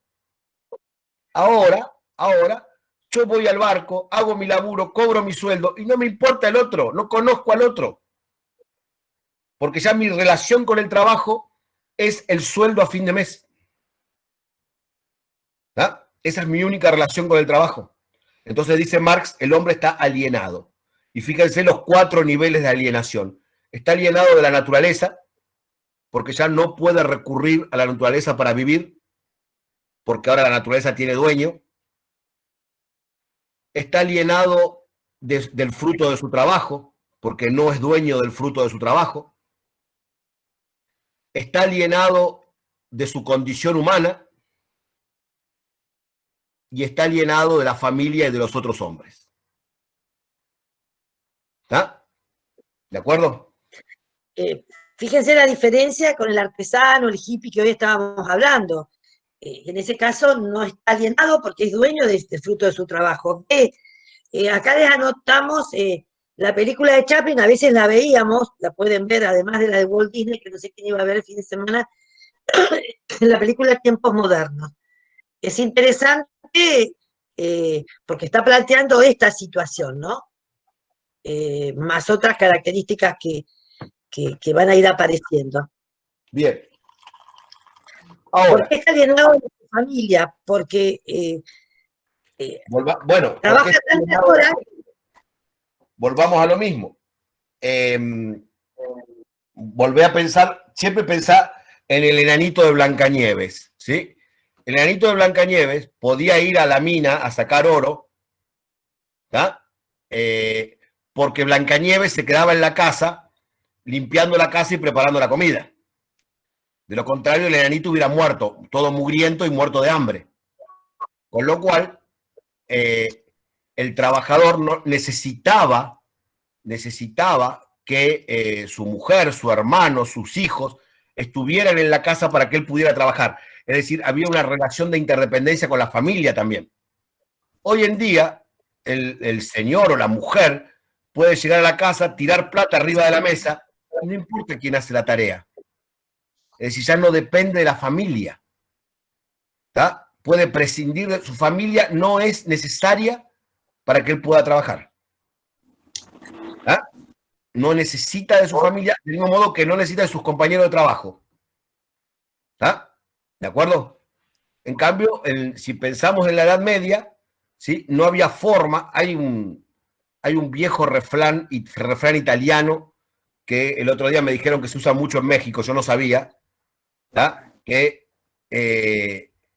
cuando alguien habla mal de una mujer en el sur de Italia, ¿sí? en la Sicilia, ¿sí? Las señoras te miran con cara de siciliana enojada, que es una cara que hay que cuidarse, ¿sí? Y te dicen, la casa no se apoya en el suelo, sino que se apoya en la espalda de una mujer. Como diciéndole al varón, está bien, vos sos el que labura, vos sos el que... Pero la casa no está construida en el suelo, está construida en la espalda de tu mujer. ¿Sí? Como recordándole, ¿sí? que no existen las dos cosas por separado. No es que... no. Porque estamos hablando es un refrán antiguo, ¿no es cierto? Que nos trae esa idea de la familia como elemento de interdependencia social. Vos podés ir a trabajar porque tu mujer está acá en tu casa, no porque vos traes la plata, sino porque ella está acá, vos estás allá, pero no porque vos traigas ¿entienden la idea? ¿Sí? Y Mano dice, y ahora no la necesita más a la mujer, porque ahora él trae la plata. ¿Blanco? ¿Cuántas veces en los casos de abuso escuchamos que la frase por la cual el hombre se defiende es yo traigo la plata? ¿Ah? Como si eso fuera todo. Si yo traigo la plata. Sí, vos traes la plata, pero ¿por qué esta otra se deslomó todo el día en la casa? ¿Ah? ¿Entienden la idea de por qué el hombre está alienado de su familia? Porque no reconoce en la familia la participación que la familia... Porque no, es cierto, no la necesita. ¿Ah? No la necesita.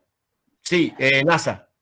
Sí, si podés dar el ejemplo que viste el cuatri pasado, el que iban viendo las fotos y bueno, y al final del recorrido, ese. Bueno, eso cuando lo damos cuando hablamos de la conciencia social, ¿sí? Bueno. NASA ahí nos hace referencia a un ejemplo que yo uso mucho cuando hablamos de la conciencia social, ¿no? De esto del trabajo. ¿Qué entendemos como trabajo, no? Yo tengo una amiga mía que es fotógrafa y hace unos años ya presentó una muestra de fotografías de pueblos originarios, ¿sí? de América del Sur. ¿Sí? Laburó con comunidades en Perú, con comunidades en Ecuador, con comunidades en Chile, con comunidades en Venezuela, en Los Llanos. Hay un lugar en Venezuela que se llama Los Llanos, que es como la Pampa, pero en Venezuela. ¿Sí? Y hay carpinchos también, es como una pampa caribeña, con swing, ¿sí? Una pampa tiquitingui, pero pampa al fin, ¿sí? Muy bien. La tipa sacó y sacó foto también al pueblo mapuche, ¿sí? Entonces yo fui con un grupo de alumnos a ver la exposición que se hacía acá en Buenos Aires, en el Palais de Glass, que es un centro de exposiciones que está acá en Buenos Aires. Fotos muy artísticas, no eran fotos antropológicas, sino artísticas, en blanco y negro, con esa cosa de la luz, la sombra, el pendorcho, todas esas cosas que hacen los fotógrafos. Bueno, recorrimos la muestra, y la muestra estaba organizada geográficamente, ¿sí? Es decir, como que uno recorría América desde el norte hacia el sur, ¿sí? Recorría América del Sur, la recorría desde el norte hacia el sur, ¿sí? Y cuando llegamos a la muestra de la nación mapuche, había fotos del miembro de la nación mapuche haciendo cosas de mapuche. Es decir, señora tejiendo en un telar, señor juntando leña. En Cordillera, la técnica de juntar leña la más fácil es ir tirando la leña al agua, y la persona que la va juntando va haciendo como una balsa con la leña y se para arriba y usa el lago para transportar la leña que va juntando, y a su vez la usa de bote la leña que va juntando. ¿Sí? Señor con dos bueyes llevando pasto arriba de un carro, acá se llama un catango, arriba de un catango llevando pasto con los bueyes. Muy bien. Otro señor haciendo un pedazo de carne en un palo clavado, una señora hilando con la rueca, con el uso, no hilan con rueca sino con uso, hilando con el uso. Bueno, muy bien, miramos todo muy lindo, muy lindo. Y cuando terminamos, una alumna me preguntó, y no con mala leche, sino que me lo preguntó desde su conciencia, me dice: doctor, pero los mapuches no trabajan. Claro, y yo primero la miré como diciendo, está loca. Y después me di cuenta de una cosa, claro, en nuestra concepción capitalista, nosotros podemos ver el trabajo a través del salario nada más. Nos cuesta ver trabajo, por eso nos cuesta ver trabajo en un cartonero. Nos cuesta ver trabajo en un trapito. Nos cuesta ver trabajo en un chico que limpia vidrios en las esquinas de parabrisas. Y decimos, vago, anda a trabajar. ¿Cómo vago, anda a trabajar? El señor recorre 50 cuadras por día, tirando de un carro, revolviendo la basura, ¿sí? Y yo lo mando a trabajar. Claro, porque, de vuelta, no es que yo sea malo.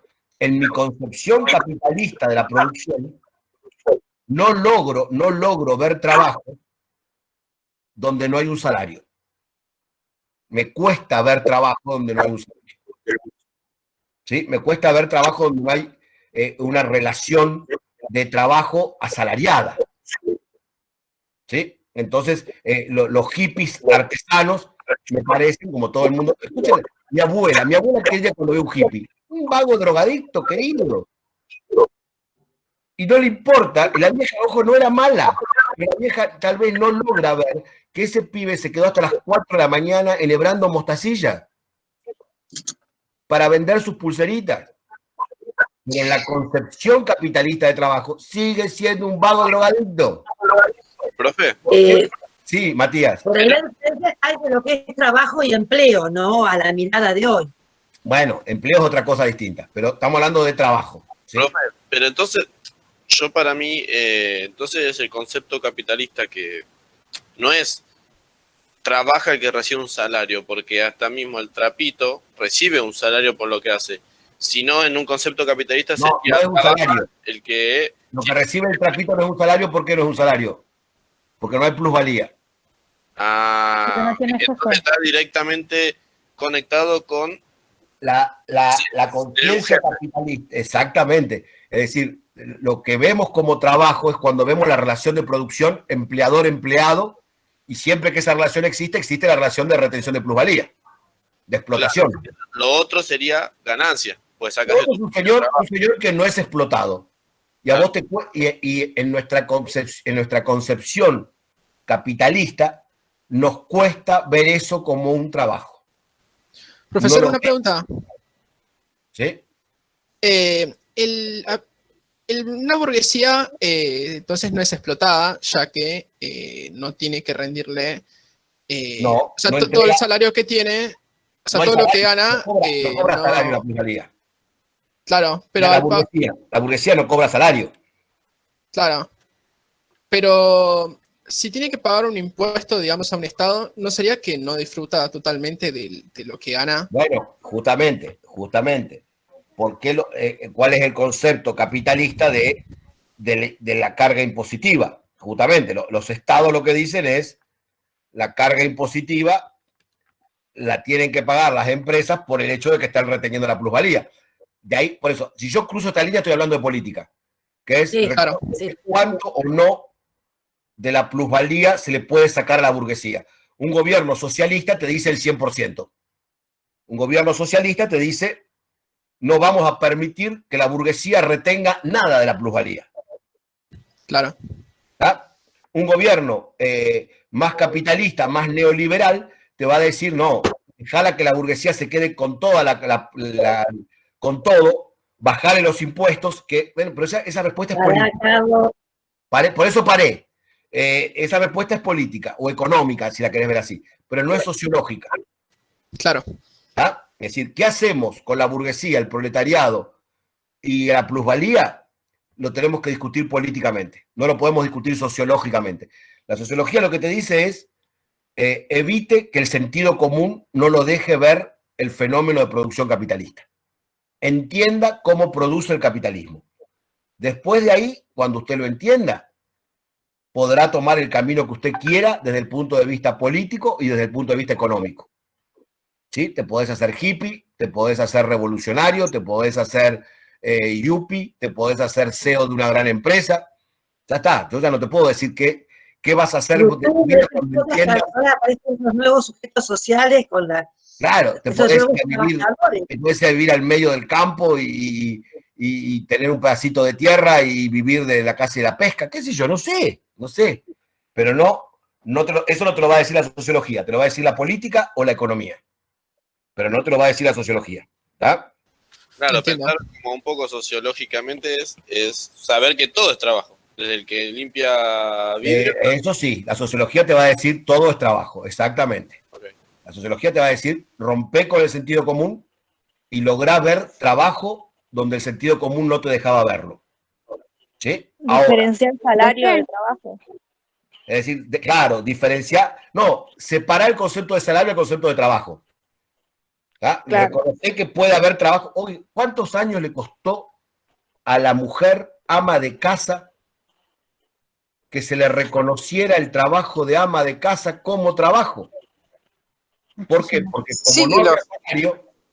como no había salario, no se le reconocía como trabajo.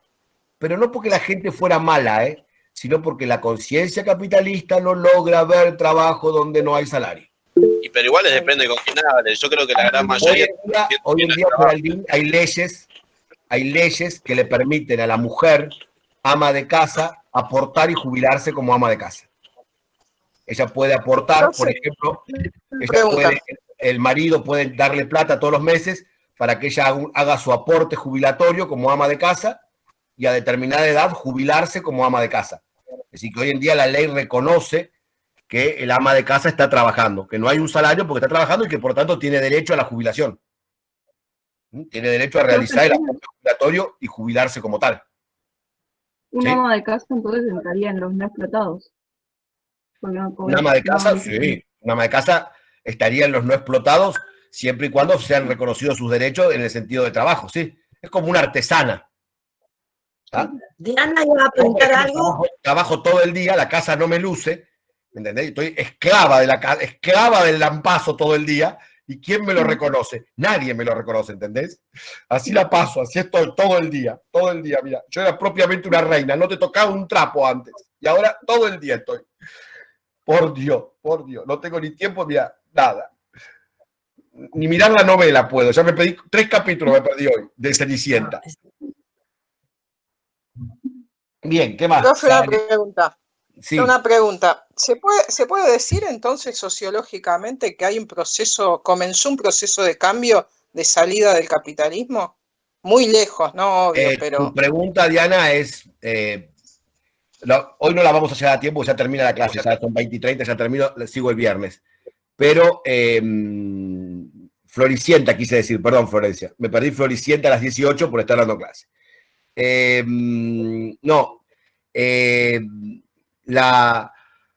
Cuando leamos a Marx, vamos a ver que Marx denomina revolución al proceso por el cual cambian las formas de producción. ¿Sí? Es decir, el proceso por el cual la forma de producción feudal cambió a la forma de producción capitalista fue una revolución. Evidentemente, hoy en día la forma de producción está cambiando. La globalización que también la vamos a leer para el viernes, la globalización involucra ciertos cambios en la forma de producción. Hay sociólogos que dicen que la posmodernidad, es decir, que estamos viviendo un periodo de posmodernidad, es decir, que la modernidad ha terminado, que la forma de producción capitalista clásica definida por Marx ha terminado y que estamos entrando en un periodo de una nueva forma de producción, una posmodernidad, ¿sí? En un mundo globalizado. ¿Tá? Otros dicen que no, que en general los sociólogos más de izquierda te dicen que no, que la forma de producción sigue igual, es decir, que el capitalismo sigue siendo el mismo y que simplemente la globalización significó una especie de lavada de cara del capitalismo, pero que la forma de producción sigue siendo la misma, basada en la explotación.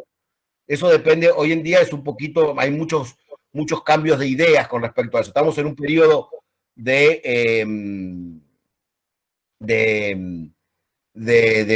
reinterpretación de lo social, ¿sí? Es decir, y es una pregunta importante la tuya. ¿La posmodernidad constituye un fenómeno revolucionario o no? Si la forma de producción realmente ha cambiado y estamos en un mundo post-capitalista, o seguimos estando en un mundo capitalista con un capitalismo con la carita lavada y nada más, ¿sí? Yo creo que ahí todavía los sociólogos no se ponen muy de acuerdo, ¿sí? ¿Está? El previo al capitalismo... Sí, está perfecto.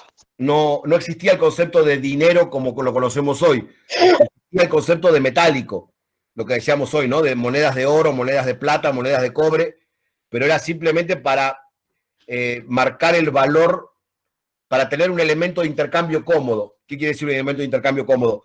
Si yo tenía que ir a comprar camellos, no podía cruzar el desierto con 3 docenas de huevos para cambiarlo por los camellos, porque los huevos se me podrían. Entonces, para que no se pudran los huevos, yo cruzaba el desierto con 30 piezas de oro, que sabía que era más o menos lo que me iban a dar por los camellos. Pero no era el concepto monetario del dinero, ¿sí? Era el concepto del peso del metal. Daba lo mismo llevar monedas de oro que un pedazo de oro. ¿Tá? No existía el concepto del dinero acuñado, es decir, del dinero como circulante, ¿sí? Pero sí existía el concepto de bien de pago. Sí, pero bueno, el metálico era el bien de pago. Sí. Voy a hacer 2 aclaraciones antes de cortar. Daniela pregunta, las preguntas que me quedan del texto de Rafín, ¿dónde puedo consultarlas? Voy al foro. El viernes en la clase de consulta puede ir al foro. Sí, puede ir al foro también. A ver, vamos a aclarar algo con respecto al foro, porque me parece que hay algunas dudas, ¿no? El foro lo habilitamos nosotros, Carlos, como actividad. El foro, a ver. ¿A qué le llamamos foro? En el aula virtual tuvimos, en el primer cuatrimestre había foros para realizar actividades, pero también están abiertos en el aula virtual los foros para realizar preguntas. Acá abajo. Claro. Eso quería aclararlo porque con las preguntas que hacían... acá, además, este todavía no lo puse el foro, pero acá en Bauman hay 2 gatos matándose atrás mío. ¿Sí? acá vamos a abrir un foro ahora para que ustedes pregunten y nosotros les contestamos, ¿sí? Es decir, que vamos a tener foros, pero no van a ser foros de participación evaluada, sino que van a ser foros para contestar dudas. Vamos a aclarar otra cosa. En lo de modernidad, ustedes tienen 3 videos, no sé si todos los han visto o los pueden ver, porque lo que planteó Carlos excelentemente fue todo el tema del capitalismo, que en el caso del texto de Rafin va a hablar de 4 periodos, de 4 momentos. Ustedes se van a ir al texto de Rafin, porque vayan a leerlo, que sería bueno que lo pudieran leer para el viernes, digamos. Habla de 4 revoluciones, 4 momentos para contar cómo se llega a un periodo, ¿no? Y cuáles son esas relaciones de producción, donde van a aparecer distintos sujetos sociales, donde va a hablar de la intervención del Estado, ¿cierto? Las cuestiones políticas de cada uno de esos momentos y esas revoluciones, hasta llegar al siglo XX. ¿Se entiende esto? Entonces, por ahí, todo lo que se explicó hoy es básico para verlo como resultado, pero por ahí van a encontrar que en el texto de Rafin no es exactamente lo que hoy estuvimos trabajando. Lean el texto, vean los 3 audios, los 3 videos que trabajan, abordan el texto de Rafin, y para el texto de Bauman, lo de globalización, que lo vamos, perdón, Giddens, que lo vamos a ver el viernes,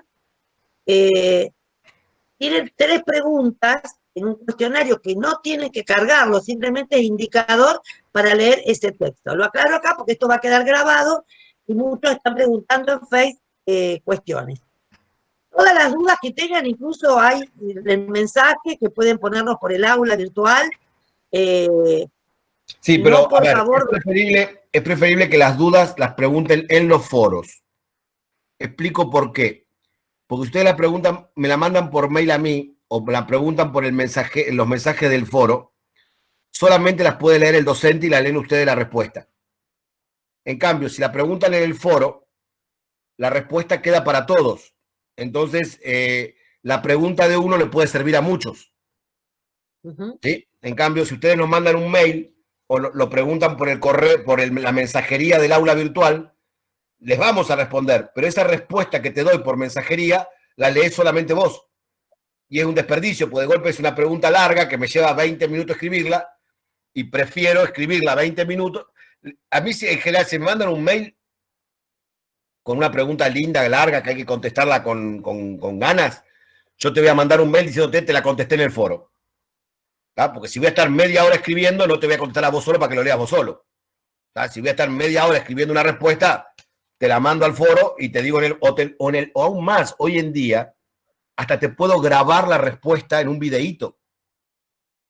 ¿Sí? Y ponerte en el foro el link del videíto. Y decirte, bueno, tu pregunta era tal, bueno, te hice un videíto y acá te mando la respuesta. ¿Está? ¿De acuerdo? Es decir, que no, ni siquiera, a veces hasta ni texto te voy a mandar. Pero aprovechemos los foros para que eso lo puedan usar todos. Me gusta más contestarte escribiendo, porque para mandarte un videito me tengo que vestir, depilarme. ¿Tá? Hay todo un ritual de la cámara que, es decir, para estar así como estoy ahora espléndida, todo esto requiere una producción que te lleva un tiempito, ¿me entendés? Es decir, este cuerpito no se mantiene a fuerza de cámara, ¿sí? Claro, la luz justa con esta lámpara, el ambiente, la dedicada. Observen mi tacita de la Gran América. Esta tacita me la regaló un alumno colombiano porque no tengo taza venezolana. No sé si anotaron. Tengo taza colombiana, pero no tengo taza venezolana. Bien, lo digo por las dudas. Bien. El café colombiano. Tengo un café colombiano. Maravilloso. Bien. Calculo que en algún momento tal vez pueda tener alguna taza venezolana. Bien. Listo. Bueno, gente, voy a dejar de grabar. Esperen que voy a buscar el botón para dejar de grabar, que no lo encuentro. Acá. Consulta. Sí. El viernes tenemos a la mañana la clase. El viernes es a las 10 de la mañana. Siempre vamos alternando para que Sí, por eso pregunto. los compañeros y las compañeras que trabajan pueden entrar a cualquier hora, alguno de los 2 horarios por semana. Buenísimo. También se graba, también se graba. Cintia. El viernes vamos a discutir las preguntas que haya y vamos a hablar un poquito del texto de que hay un perro ahí en la cámara. Ah, el Barbincho, hoy lo vi, este también lo conozco, ese Barbincho ya. El otro día lo vi, pero estaba con una biblioteca de fondo. Ahora el Barbincho está más desestructurado, se lo ve. Bien, pero no podemos decir que tu perro es lindo, porque el único perro lindo acá sabemos que es Wallace. Bien. Y el único gato lindo es el gato de Gabriel. Tenemos un gato lindo que es el gato de Gabriel y un perro lindo que es Wallace. El resto de las mascotas no juegan. Bien. Zoe, perdón la pregunta. ¿Vos sos Zoe o sos Cintia Vidal? Nadie sabe quién es acá. Usan distintos nombres para confundirnos, Zabaleta. No voy a Yo, la que pregunté sobre la clase, Zoe. ¿Puedo agregar una cosa? Sí, Chaca. Como consejo, porque las clases que da el doctor son geniales y son muy entretenidas. Más te vale decirlo. Sí, no, pero es así. Pero siempre igual lean los textos que están en el aula virtual. Por favor. O en el tomo, digamos, que serían los mismos. Porque lo que pasa es que con los trabajos, o en parciales, o en finales, o en las evaluaciones que se hagan, muchas veces se quedan solamente con lo que dice el doctor, con lo que tomaron el apunte en clase, y por ahí se hace una pregunta que es más referida a la lectura del texto, y ahí quedan pedaleando un poquito. Por eso estas clases son más introductorias, se explican algunos conceptos, se da una idea de los temas, pero siempre vayan a leer el texto, siempre, porque si no, después se nota por ahí en los trabajos o en los finales más que nada. Eso es como un consejo. Creemos que este cuatrimestre estamos más organizados, creemos. Vamos a ver qué pasa. Claro, es importante lo que dice el Chaja, no quedarse solamente con la clase, sino que obviamente siempre reforzar con la lectura. Listo, sí. Matías, no, se va a agregar el texto de Giddens de globalización. Sí, eso iba a preguntar, si el viernes íbamos a ver globalización, además de... No, el viernes vamos a discutir un poquitito más el texto de Giddens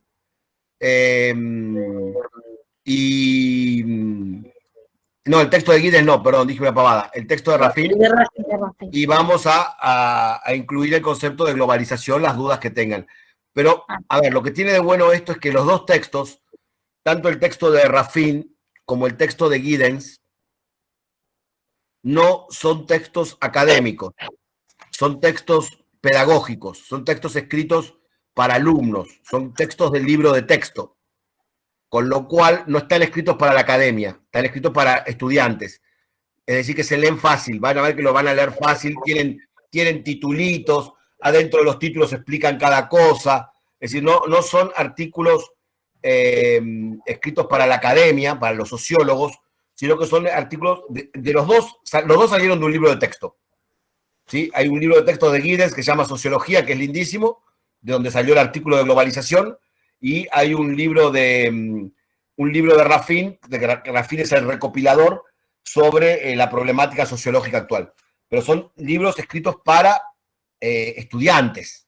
Sí, el de Rafin de la modernidad tenía subtítulo, o, por ejemplo, decía la modernidad como problema y explicaba. Sí, por eso, el de modernidad tiene subtitulitos, eso los ayuda en el resumen, los va a ir guiando en el trabajo, si no van a tener, no son textos difíciles de leer. Por eso les digo, el viernes nos juntamos y los discutimos. Listo. Además, el viernes, ya a partir de hoy a la madrugada, ustedes van a tener el trabajo en el aula virtual, el trabajo número 1. Con lo cual, cuando lean las preguntas del trabajo número 1, también van a ver un poco qué es lo que esperamos que sepan de cada texto. Entonces, también el viernes pueden aprovechar para meter algunas preguntas sobre el trabajo, para ir pensando en la entrega del trabajo. ¿De acuerdo? Por eso ya hoy a la madrugada el trabajo va a estar disponible. Está programado, ya está subido al aula, está programado para abrirse a las 24. Si a las 24 ¿La solapa de entregas también? ¿Cómo? Profe, déjenlo un toque antes. ¿Cómo, Gabriel? No, para que lo dejen. ¿Para que qué? Se cortó. Se cortó, se le cortó. Pasa que tengo el micrófono roto de la computadora. Ah, No, para que lo dejara un poco antes, porque si podía adelantar trabajo hoy en la noche, estaría bueno. Ahora que bueno, sí, no me cuesta nada. Toco un botón y lo pongo disponible desde ahora, si querés, no hay problema. Va a estar en la solapa de entregas, Va a ¿no? estar en una solapita que se llama entregas. Si querés ya te lo pongo disponible desde ahora, ya lo pueden empezar a ver. Me da lo mismo que esté desde ahora que desde mañana a la mañana, es lo mismo. Si no se mueve, es la fecha de entrega, ¿eh? Claro, la fecha de entrega es estaría dentro bueno de verlo 7 desde días. ahora. Dentro de 7, ¿cómo? Que estaría bueno verlo desde ahora, para así vamos Listo, Ornella, no hay adelantando. problema. Ahora, cuando terminamos la clase, tengo que cocinar primero, porque le prometí a mi hijo buñuelos de espinaca, tengo que ir a hacer los buñuelos. Qué rico. Así que termino de hacer los Yo buñuelos y... tengo cale, Carlos. La próxima viaje te voy a traer cale. Vale, ay, buenísimo, qué rico que la entrega cierra el día de la entrega a las 11 de la noche. Una cosa, en el trabajo van a ver una pregunta, la última, de temas que todavía no vimos. No desesperen, porque por ahí- Lo vamos a ver el viernes. claro, no desesperen porque hay una pregunta de temas que todavía no vimos. ¿De qué? De globalización, todavía no. Ya pueden leer globalización. Ya lo pueden leer, pero todavía no lo vimos. Por eso no desesperen, que la semana que viene se va a ver globalización y van a poder completar ahí esa pregunta para que no se pongan locos. La entrega sería el 25, ¿no? Sí. Ah, listo. En la medida que puedan ir El 25. Si ustedes lo tienen antes, entregando. Y ojo una cosa, no queremos que ustedes realmente lleguen a la conceptualización de los temas. Nada de copiar, pegar, y porque nos damos cuenta cuando los trabajos están por arriba, digamos. Sí. Así que ¿estamos de acuerdo en eso? Creemos, estimamos, hemos planificado este cuatrimestre con estas dos clases, con que ustedes tengan los textos en tiempo y forma, las tareas y demás, justamente para ir acompañando el proceso de conceptualización. Profe. Que no dejen para el final todo. Listo. Sí, Ornella. Las preguntas son tipo, para preguntar, ¿no? Son tipo a desarrollar. Sí. Son preguntas que te van a llevar más o menos entre una carilla y una carilla y media cada una.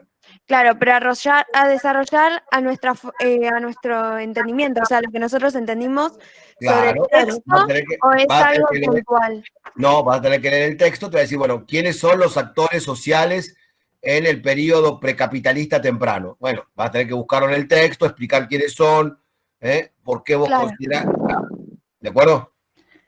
Gracias. No, en general no les preguntamos fechas. Una cosa, repasen un poquito los libritos, agarren el librito de historia o busquen en Wikipedia el tema de la historia, ¿sí? No les pedimos mucho. ¿Qué les pedimos? Por ejemplo, ¿sí? Que repasen, aunque sea el concepto mínimo de los números romanos, es decir, cómo van los siglos, porque ponen realmente, a ver, voy a volver a la borré la línea de tiempo, pero estimadísimos. Ponían cualquier número. Siglo XV. Si yo digo siglo XV, ¿de dónde a dónde va el siglo XV? ¿Qué años abarca? De 1400 a 1500. En realidad va de 1400 a 1499. Claro. Muy bien. Esto es el siglo. ¿Y cómo se escribe 15 en número romano? XB corta. Exactamente. Qué tipa inteligente. Me repasan los números romanos. Hemos tenido cosas como esto. Por Dios. Eso por siglo XIII. ¿Desde cuándo el 13 se escribe así en romano? ¿Dónde lo ha visto? No estás compartiendo pantalla. Sí, justo iba a decir, no está compartiendo pantalla y no podemos ver. Vuelvo acá, voy a compartir pantalla.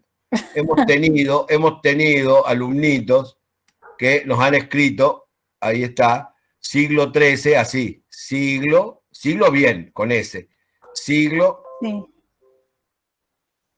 XIII. ¿Tá? Es decir, restándole 2 palitos al 5 como si esto fuera un 3. ¿Tá? Y un buen alumno, fue un buen alumno. Cuando lo escribieron así, los restos de César se sacudieron en su tumba en la colina capitolina, ¿sí? Porque acababan de morir 500 años de sabiduría romana en un solo siglo XIII, escrito como se te cantó. Claro. De última, porque el año pasado tuvo uno que me dijo, y yo no tengo por qué saber los números romanos. Tenés razón. La verdad, querés ser un arado, yo no me voy a oponer. Bienvenido a la posmodernidad. Querés no saber los números romanos, no lo sepa. Pero entonces escribí siglo XIII. Una cosa. En arábigos, en números arábigos, un 1 y un 3, y listo. Es decir, no te voy a obligar a que estudies numeración romana. Estoy de acuerdo. ¿No querés saberla? No la sepas. No. Más, en fármaco la van a necesitar, porque en la vieja forma tradicional de hacer las recetas había que fechar en números romanos. ¿Sí o no, Chaja? ¿O me equivoco? Sí, es verdad. Una cosa que me gustaría agregar, que me quedó picando, porque no pasa nada, no cuesta nada agregar. Un compañero preguntó, bueno, entonces los trabajos hacemos las preguntas y desarrollamos según lo que entendimos. Guarda con ese concepto de según lo que entendí. Claro, por el sentido común. Claro, porque si ponemos que el tamaño de campo es el tamaño de una cancha de fútbol, y bueno, y me dicen, es lo que yo entendí. Bueno, no, pero hay un texto, hay una bibliografía. Entender correctamente. Claro, entendí, ponen cualquier verdura.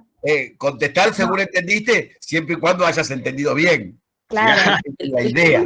Saber lo que significa. Apropiarse de la conceptualización. Eso es lo que apuntamos. Que Bueno, ustedes se ahora les voy a apropien. abrir el foro. Pregunten, no tengan miedo en preguntar. ¿Está? ¿De acuerdo? No tengan miedo en preguntar, pregunten en los foros. ¿De acuerdo? Acá no hay, nadie se va. Por supuesto que si preguntan una pavada nos vamos a reír de ustedes, pero nunca vamos a dar el nombre. Como recién yo me reí del siglo XIII, pero yo no les dije quién fue, o les dije quién fue, no les dije quién fue. No, lo había corregido yo. Tuvimos este nabo y les mostré. ¿Sí? Lo mismo cuando hablamos de las faltas de ortografía. Una cosa, en la cruzada presencial en general no bajamos puntos por falta de ortografía. En esta cruzada virtual, sí. ¿Por qué? Porque a nadie le cuesta pasar un corrector como la gente. ¿De acuerdo? ¿Va? Es decir, que si ahora me escribí con falta de ortografía, pues me estás diciendo, me chupa que mandarte un trabajo como la gente. Realmente, les juro, hay momentos en que cuesta leerlos cuando escriben a mano. Cuesta leerlo, pero no por la que la letra sea mala, sino porque la ortografía es terrible. De vuelta, no También, por ejemplo. ¿Sí? Por ejemplo, una vez tardé 6 minutos en traducir esto. Lo juro, no estoy exagerando,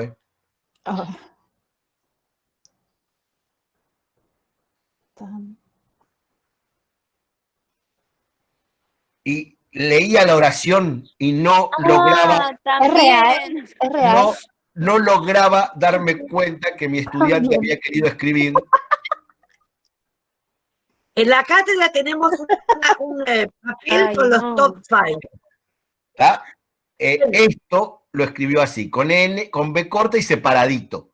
¿Sí? Y yo tardé horas. Bueno, y este también me llevó horas. ¿Y el de aledaño?